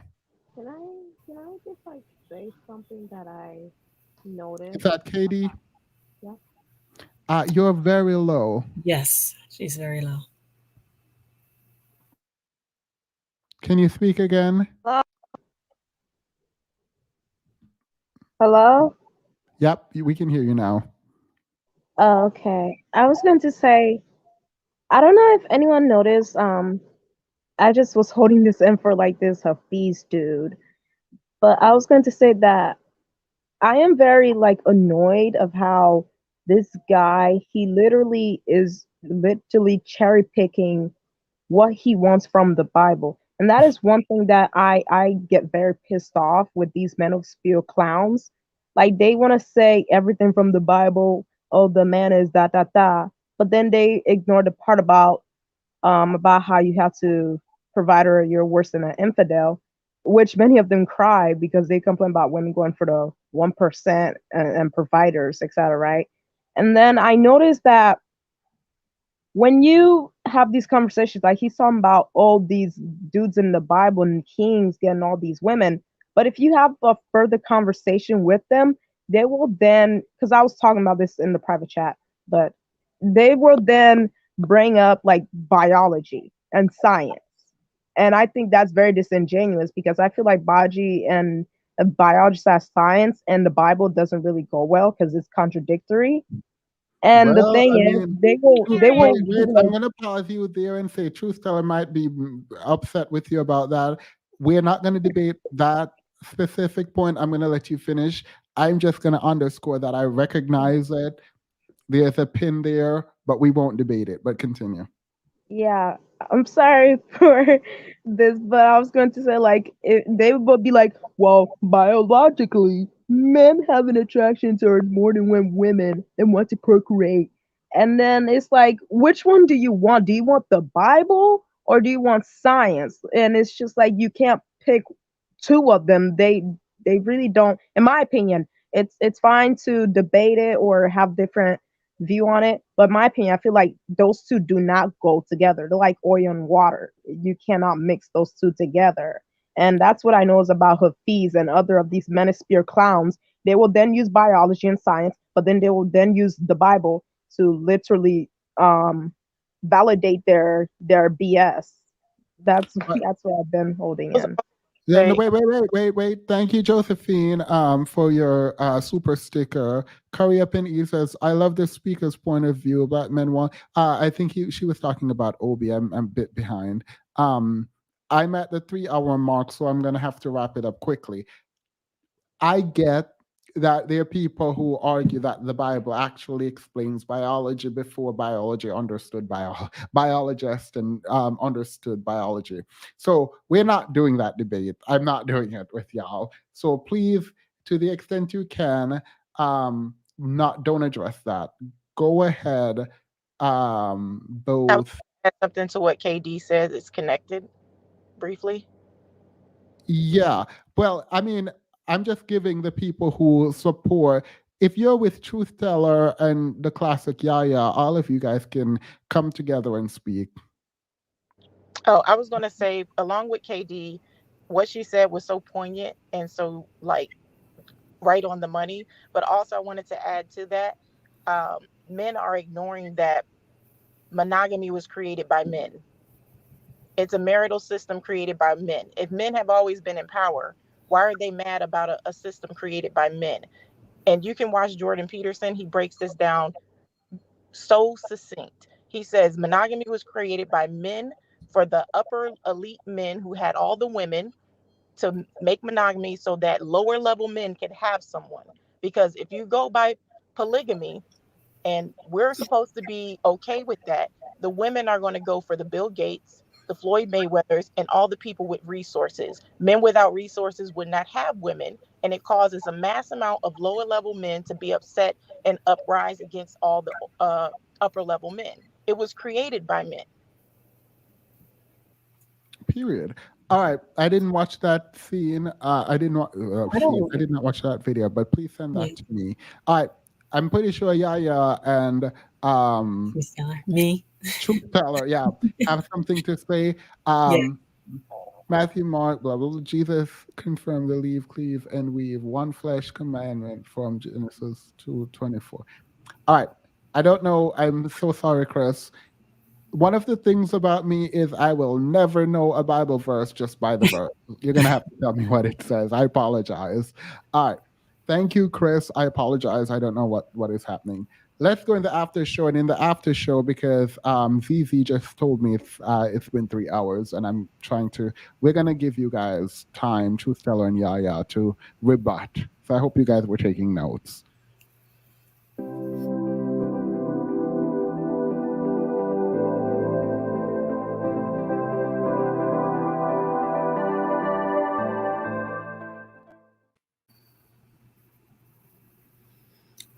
All right. So who wants to go first? I can go if who was the other person you said? Yaya? Yeah, I think you guys are on the same team ish. Yeah. Yeah, you can go first. Okay, cool. Thank you. So that the Bible, so your assertion is that the Bible is both patriarchal and misogynistic. What I will say No, is no, no, no, no, no, yes. no.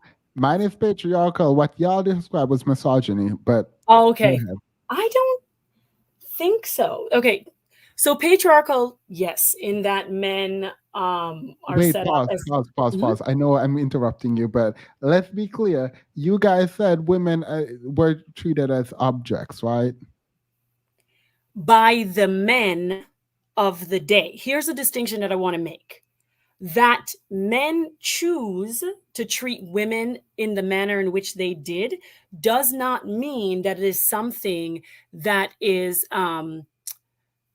what is it, like, celebrated or affirmed by the Bible. Like, the Got Bible it. is both Great descriptive argument. and prescriptive.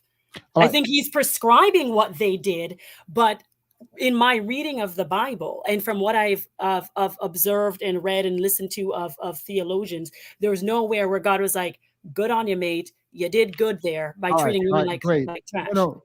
But the men in the Bible who were elect, Mhm. they were misogynistic. Um,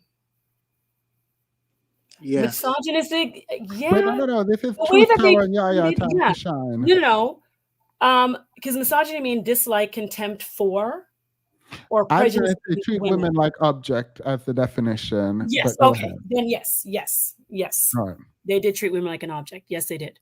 All right. In that they Continue. had multiple of them. I just Um, wanted to clarify that wasn't my stance. Continue. You both have the floor. okay. So yeah. So what I'm trying to say about this all is that, because that has grieved my spirit when I read that and I see these men, and what I gather from it is that, look, for God, right? He sets a standard which he is entitled to set, being a sovereign being.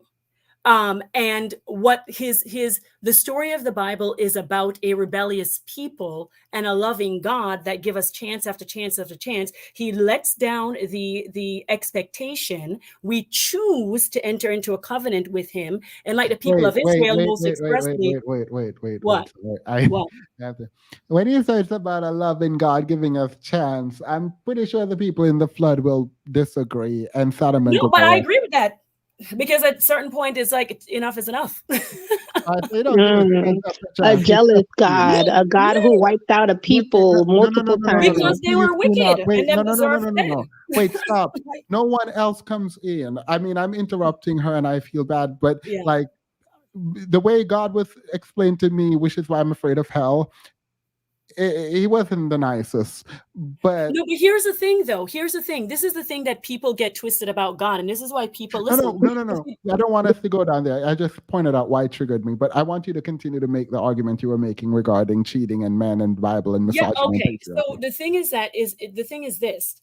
Again, when you see the examples in the Bible of the men carrying on bad and doing all the foolishness, it is being prescriptive and not descriptive rather, and not prescriptive in terms of these are the things that they did, but that they do those things, and because I fully acknowledge, I will not shy away from the truth of the way in which treatment of women have manifested, and the fact that the Bible has been used to justify said degradation and control of women. And I see how they can take the scriptures and twist it in a manner to, justify control over women. But when you cannot pull scriptures that, as many people have said, that supports your point of view, only you have to take it in its full entirety, in its full context. And when it's read in that way, God is not a respecter of persons. It says it somewhere in the Old Testament. He doesn't care whether or not you're black or you're white or which culture you come from or whether you're male or female, as a general matter, in terms of, like, from a political sense, right? It's about your soul. It's not about your gender or your race. It's about your soul. All right.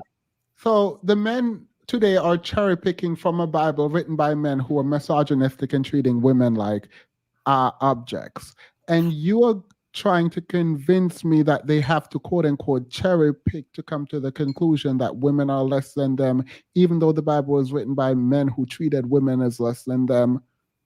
The Bible was not written by all those men that they spoke about in the Bible, or what have you. And the thing is that So should we ignore the men who were no, misogynistic? no, because the Oh. thing is that, like, knowing something and doing something, knowing right from wrong and choosing to live it out are two different things, and that's the whole point. And again, that's why we're fallible. Is that Yeah, and so know that's why I'm something not and talking about Christian. Like, when I say now, I'm trying to be very specific about these men don't have to cherry pick that hard to be misogynistic and patriarchal from the Bible's perspective, because there are men who are going to write from that perspective And can because we they were men. also But I don't can think we that they're also writing. some Sorry, I think the thing what I'm trying to say is that I don't think they're when you look at, again, like the 10 Commandments and the laws, even the Mosaic laws, which are like, from the Pentateuch, 600 and something or whatever odd of them,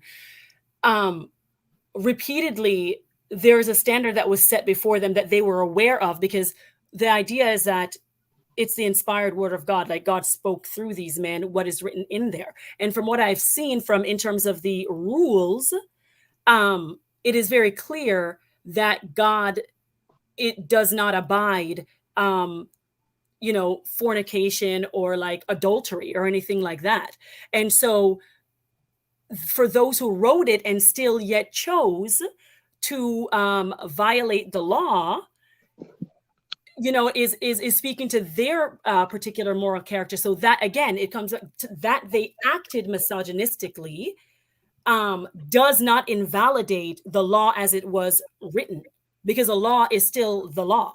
If you choose to commit the crime, Would then God be misogynistic for choosing to punish a woman's womb, to punish a man through a woman's womb, his wife's womb? I don't think so. So you're getting back to the Genesis story of Adam and Eve. What I have been reflecting on that a bit more as well, in terms of that Eve got the greater punishment, and all I can come up with. There was some man in the Bible whose woman was cursed because of something he did. The woman was cursed to Really? not be able to bear children. I'm not familiar. Okay, can I make a point on that? Go ahead. I thought the understanding was like it was like a child that they both wanted, and both like it was like a together punishment.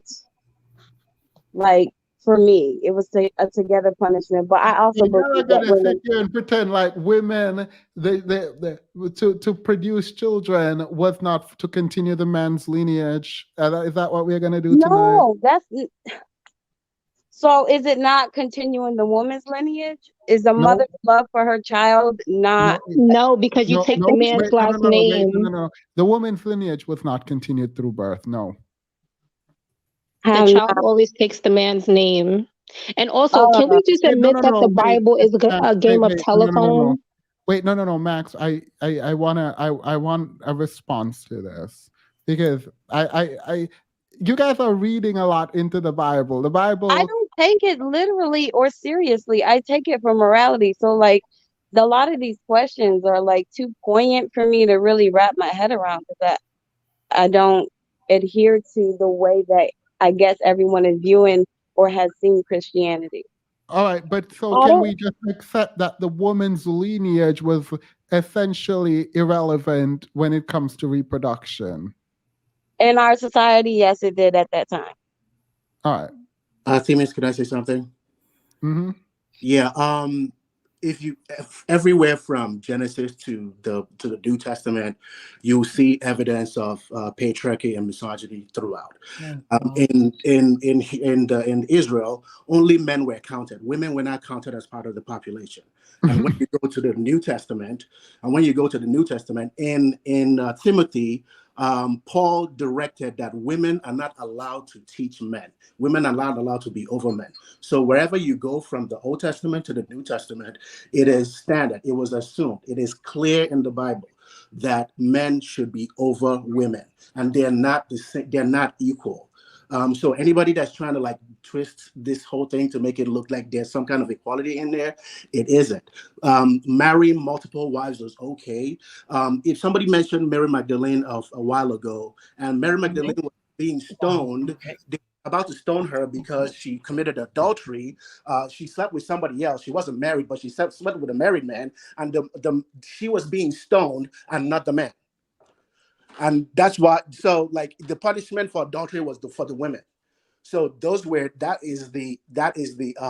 system it is in. These are patriarchal men. Right, but did Jesus not say he who was without first sin cast the first stone? Does the That Bible is also what not it say that men ought to said. treat their wife like Christ loves the church? So again, I admit that there is patriarchy and misogyny in the Bible in the way that it has been practiced In the by the men. prescription too, But there that is. does not mean that a sovereign, holy God is abiding the dereliction of men, regardless of whether or not the fact that he identifies masculinely. You all are politicizing a spiritual thing. And if you do not have that understanding, that is fine. And you can perceive it however way you all want to perceive it, but you can work out your own salvation in fear and trembling. All right. And So Jesus, wait, wait, no, no, right? no, no, no, no, no, Jesus' no, no. Wait, wait, sacrifice wait, wait, matters wait, in this whole wait, thing, wait, though. wait, Like, wait. Before we do continue, I will say, truth teller, love the passion, love it, love what you just said, all of it. I guess I don't have that understanding. And the way I am approaching it is I'm trying to analyze it from all the equipment I have. So I don't have the spiritual eye or awareness that is required to understand it then, because I don't see it that way. And the reasoning I am getting and understanding, like, I'm still Christian, but I'm like, I'm admitting that I'm taking out some understanding of Christianity, because to follow it all is to be misogynistic in my mind. Jesus becoming Lord matters in this whole situation of the spiritual thing. And that's it. When Jesus was on here on earth, what it says in the New Testament is that he treated women as human beings. He treated Exactly. them as the way that we are fighting for today. And that started from there for me. So It's it's not like argument women's to win when history. he didn't have a woman as part. All right, let me But not go again, back but there. here's the thing, Themis, and here's the In thing. a society where only men can do things. Yeah. You Women said were he came to always there doing things. wait. You said he came to change it. Yeah, but here's the Is thing. it not changed? Are women not different today than back then? So he couldn't just have one of them in the 12. Here's the thing, Themis. God, and I don't know, I can't, and I will not speculate on Jesus's choice or what have you, and whether or not it was prudent, which I think it probably was, by virtue of the fact of the way in which, because Jesus, part of the reason why, for example, the Hebrews at the time, particularly the Pharisees and the Sadducees, did not accept Jesus is because not just the women, but the men were under bondage in Rome. Right. And they expected Jesus to come as a political leader. And so many of them did not accept him because he came humbly as a carpenter. And he died on the cross. So they did not acknowledge him as the Messiah because they were expecting him to do something politically and overthrow the system. And he came and he said, I came here to redeem your souls. That is not the most important thing to him, which again, confirms and like reaffirms what it is I've been saying here. We are caught up in the physical aspect of things when Jesus and the Bible is about the spiritual aspect of things. And this is the thing that people need to grasp. Truth teller, I don't have the capacity, and maybe that's why I shouldn't have this conversation, and you are right on that. I don't have the capacity to speak about the spiritual aspect of things because I don't know. Okay, and that's fair enough. And so, and that's one of the things that I arrived at when I decided to read the Bible. I decided to say, what is it that this thing is saying? And who is God? What is he about? And what is his expectation for his creation? And I came away with the understanding that the way in which he has represented himself is as a sovereign being who is omnipotent and omniscient, and we cannot but deign to question the manner in which he chooses to do what it is that he does. So Because our essentially, you're understanding telling becomes, me. So essentially, you're telling me to pray about it.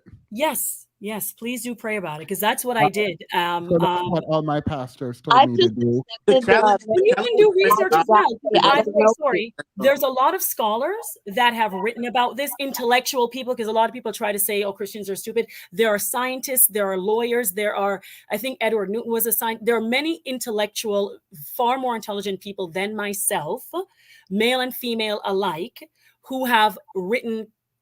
And since you like to read and do your research, Themis, it because the Lord says for us to be Bereans as well. Like, test him and prove him who he is.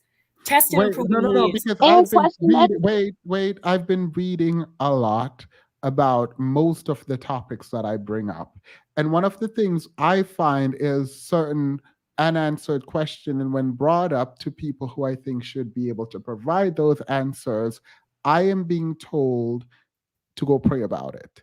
And so maybe, and I'm not being facetious when I say this, maybe there is an element of religiosity that obviously requires faith and belief, but Mhm. the spiritual component of which I don't yet possess is probably what's hindering me. Like, all I see is misogyny. Not all. Most of what I see in relation to men and women in the Bible is misogyny. And or at least patriarchy. Misogyny is a more recent kind approach thing. And it doesn't really, like, I understand the manosphere approach to submission. This is marriage, and they're still wrong biblically. But I understand them wanting women to kind of cower to them and diminish themselves for them through the lens of the Bible. I know that sounds weird, but I've been questioning some of my own beliefs as a Christian, because when I go back through the Bible, I'm like, okay, I get this. These people are infidels in so far as they can provide, so they don't even get to speak. They're not married, so there shouldn't be any submission. I can argue those things away, and that's fine. But there is a sense through the Bible in my reading that has women at a distinct disadvantage in a way that I find to be very odd. And I probably shouldn't be working through this live on air, but I am nothing if not honest. And it's feeling very much like I it's feeling like the Bible is condoning a lot of things that would have women as second-rate citizens. That's what I'm saying. Christians just refuse to be gentle, kind, humble, meek, and patient like their God told them to be. No, they can drag me. I always tell them. I Just let don't them feel to like drag me. I'm dragging you, by Oh, the way. I don't mind. No, no, no. I just I am very passionate about it, because I feel like God gets misrepresented and everything gets muddied up when you're looking at the actions of men. And Or that's what I think, Jesus by the gets way. diminished to a regular person, or like what Yes, he did didn't exactly. matter, and that really just I don't know what it does. It's just like, no, it's super important. Like, Exactly. And that's the thing. And I feel like here, and I'm fine to be like, I know that in this chat I am a minority, in terms of my perception and view. When someone was just accusing me of, putting you down or feeling like I know more, I keep repeatedly saying there are far more scholars, there are far more scholarly people than myself in this. But what I'm saying is, for the things that I do know about the Bible to be true, that I believe affirmatively, I will speak on. And there's a lot of misrepresentation of those of us who are doing our best. And again, I'm not perfect by any means. And I do fall and I do make mistakes, or what have you. So let me be very clear on that if I were not before. But what I am saying is that when I read the Bible and what I see in it, and what a lot of scholars have also, said, is that it's about God. That's really what it comes down to. And again, it's the reason why a lot of Jews, very scholarly people, more scholarly than myself and yourself, Themis, because these people used to read a lot. They were very intelligent people. The Pharisees and the Sadducees also chose because they had not to follow Jesus at that time because of political reasons. And so they miss the purpose for his coming, which is I guess they there's weren't that smart. well, I mean, there's different types of, you know what I mean? Like, period. Look, Yaya, go ahead. Wait, there's someone else in the back. All right, Yaya, go ahead. Yeah. I am not intellectual. I'll say I'm a regular everyday person, but I don't get the extremity of it, and I call it religiosity. So I think that's funny that you had said that, like a to-do list and a like shake your finger type thing. Like the way you said that, like you were scared to go to hell. Like I see that as like the religiosity part, but really I've always just seen it as like seeing who God is and what who humans are, and then just really building a relationship within myself with God. I never seen it as anything more than that, other than proof of this crazy freaking reality that I live in. That's pretty much, and I can't separate like my reality. I can't separate my reality to how some people try to make this like big old utopia where everyone's equal and pass. I'm just like, dude, it's never been that. Like, we have been raised in this hard world, and life is going to be hard. It's not rainbows and candy. I don't get that part of it. Like, but I do understand that not having your your questions answered, or being shooed away, is like really annoying, because even when I was a new Christian and I was just starting to read the Bible, I was asking questions, and it's the same thing, the irritating, like, oh, pray about it, oh, God will speak to you type stuff.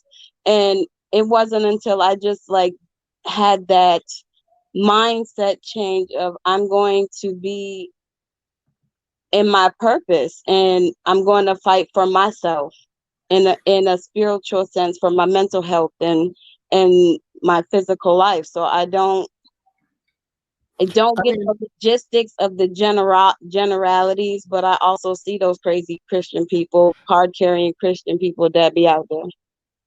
I mean, I'm starting to think that I am a heathen and God won't speak to me, because this is not at you, Yaya, and I do appreciate that. I felt like that was actually quite sincere from you. I actually have a background in spiritual because my grandmother was a black witch, and like I've seen ghosts all my life, and I see auras around people. So spirituality is more like a reality for me than for the average person. So I do understand. That's why I can't wrap my head around that other stuff, like narcissists and stuff. That's crazy. All right. So the reason I said I might be a heathen, that might add some clarity there, because apparently God and the Spirit talks to everyone else except me. Now I do have a spirit in my house, but outside of that, is that still there? Because every now and again you talk about it, but I don't know if you're joking or if you're being like real. Look, I call it a spirit, but like things be making sounds randomly, and I'm like, girl, I'm not scared, so it is fine. We can live here together. I will say that I don't understand how everyone else God is speaking to everyone else except me. So I might be the most the heathen of heathens. No, don't say that. Don't say that. You haven't learned what he sounds like yet. That's all. Yeah. I'm assuming he sounds different for different people.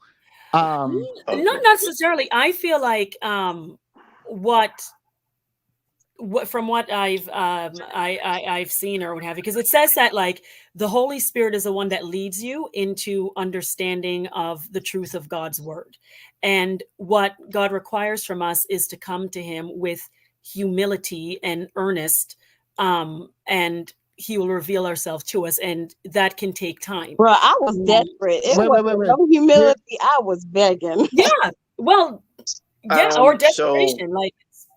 Wait, the owl show.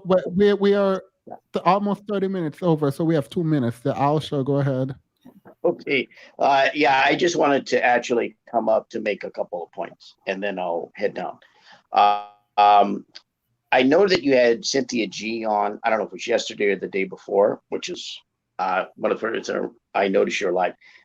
I'm not much of an admirer of Cynthia G, but there is one thing that she said that I think is very accurate, and that is that marriage and just having family doesn't solve anything, nor is it really meant to. And I think her point about that is valid. In fact, it's something that I have observed as somebody who has been just a kind of objectively as a single guy.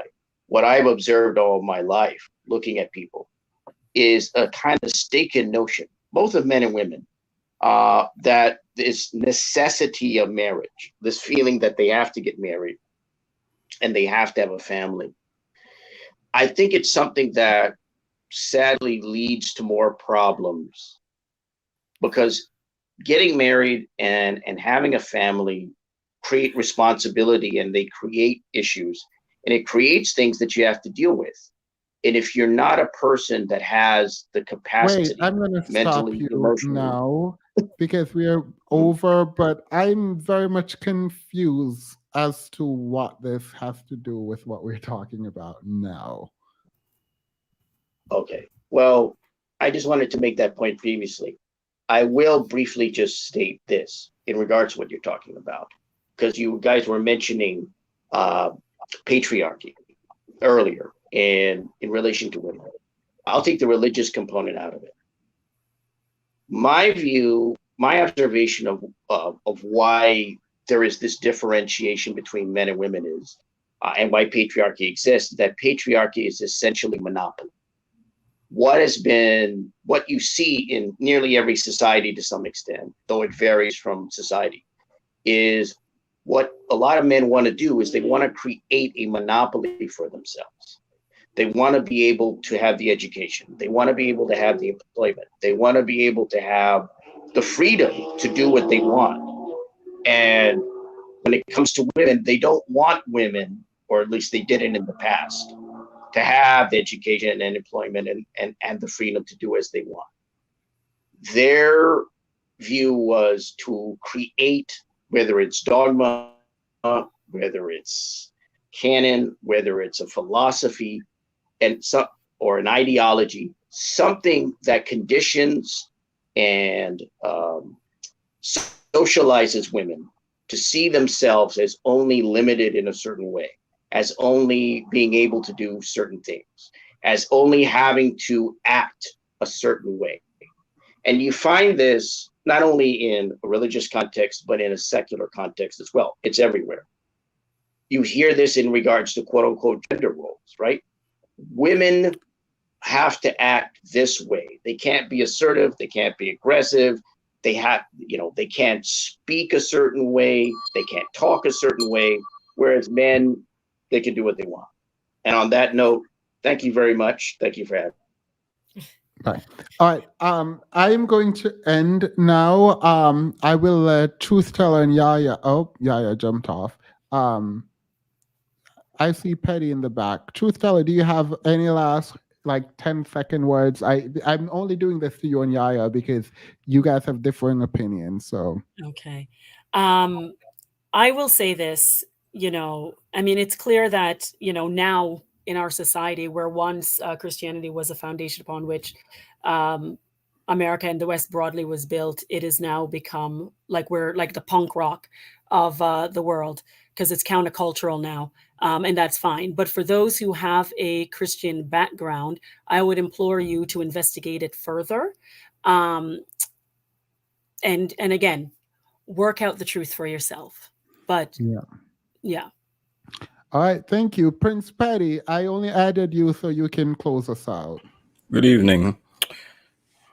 First of all, real quick, I have been following the facial hair tutorial you put out recently. Absolutely not. We're done. Not about to do this. I agree with Obi. He said the reason why, well, he didn't say this verbatim. The reason why there's an argument for men to cheat in the first place is mainly due to objectification. So regardless of if they try to explain it away with biology, which I don't think there's definite proof that humans, let alone men, are biologically polygamous, religion or whatever they have, um, it's it always boils down back to this woman is an object that exists to benefit me, no different than like a television set. So that's exactly how they treat women. Why not get a TV set for the living room? Why not get a woman for the dining room or the bedroom? I feel like it would be impossible to have multiple women if you treat your partner like a human being, like Obi said, as opposed to an object. Like the first thing I would think about if I'm having a whole discussion online in front of the internet about why I should be able to cheat on my plethora of women, but they shouldn't, is how would I feel if a woman was cheating on me? I'd probably feel bad. So why would I do that to a woman? And then they'll try to explain it away by saying, well, women are biologically geared to allow a man to exercise or something stupid like that. The other thing I had was about Kiki and Zendaya, but I won't say that since it's like the end of the stream. All right. They said they want to see you again before we go. Where's your mustache? You just left it. I didn't follow the facial hair tutorial closely enough. All right. I've been trying to help you guys grow your mustache. Anyway, thank you. Truth teller, you're not on Instagram with me, are you? I am. I'm under. I don't know if I should say it. Creating. No. It's fine. I don't see. I commented on your thing, on your picture where you're looking like Mr. A whole snack, Mr. Sexalicious. No. I did a country music song teaching y'all how to sing, and I also taught you how to grow your beard. Oh, yeah. I'm seldomly on Instagram, to be honest. I like jump on and off of it. I'm primarily on YouTube, watching and learning and metabolizing. And teaching. All right. Well, I'm gonna go pray about it. Thank you all. Thank you, Mr. Thank you, Obi. Thank you, Truth Teller. Yep. Oh, Prince Petty gone. I had a special thanks, but okay, Petty. Umar Petty left. Anyway, bye everyone. Bye.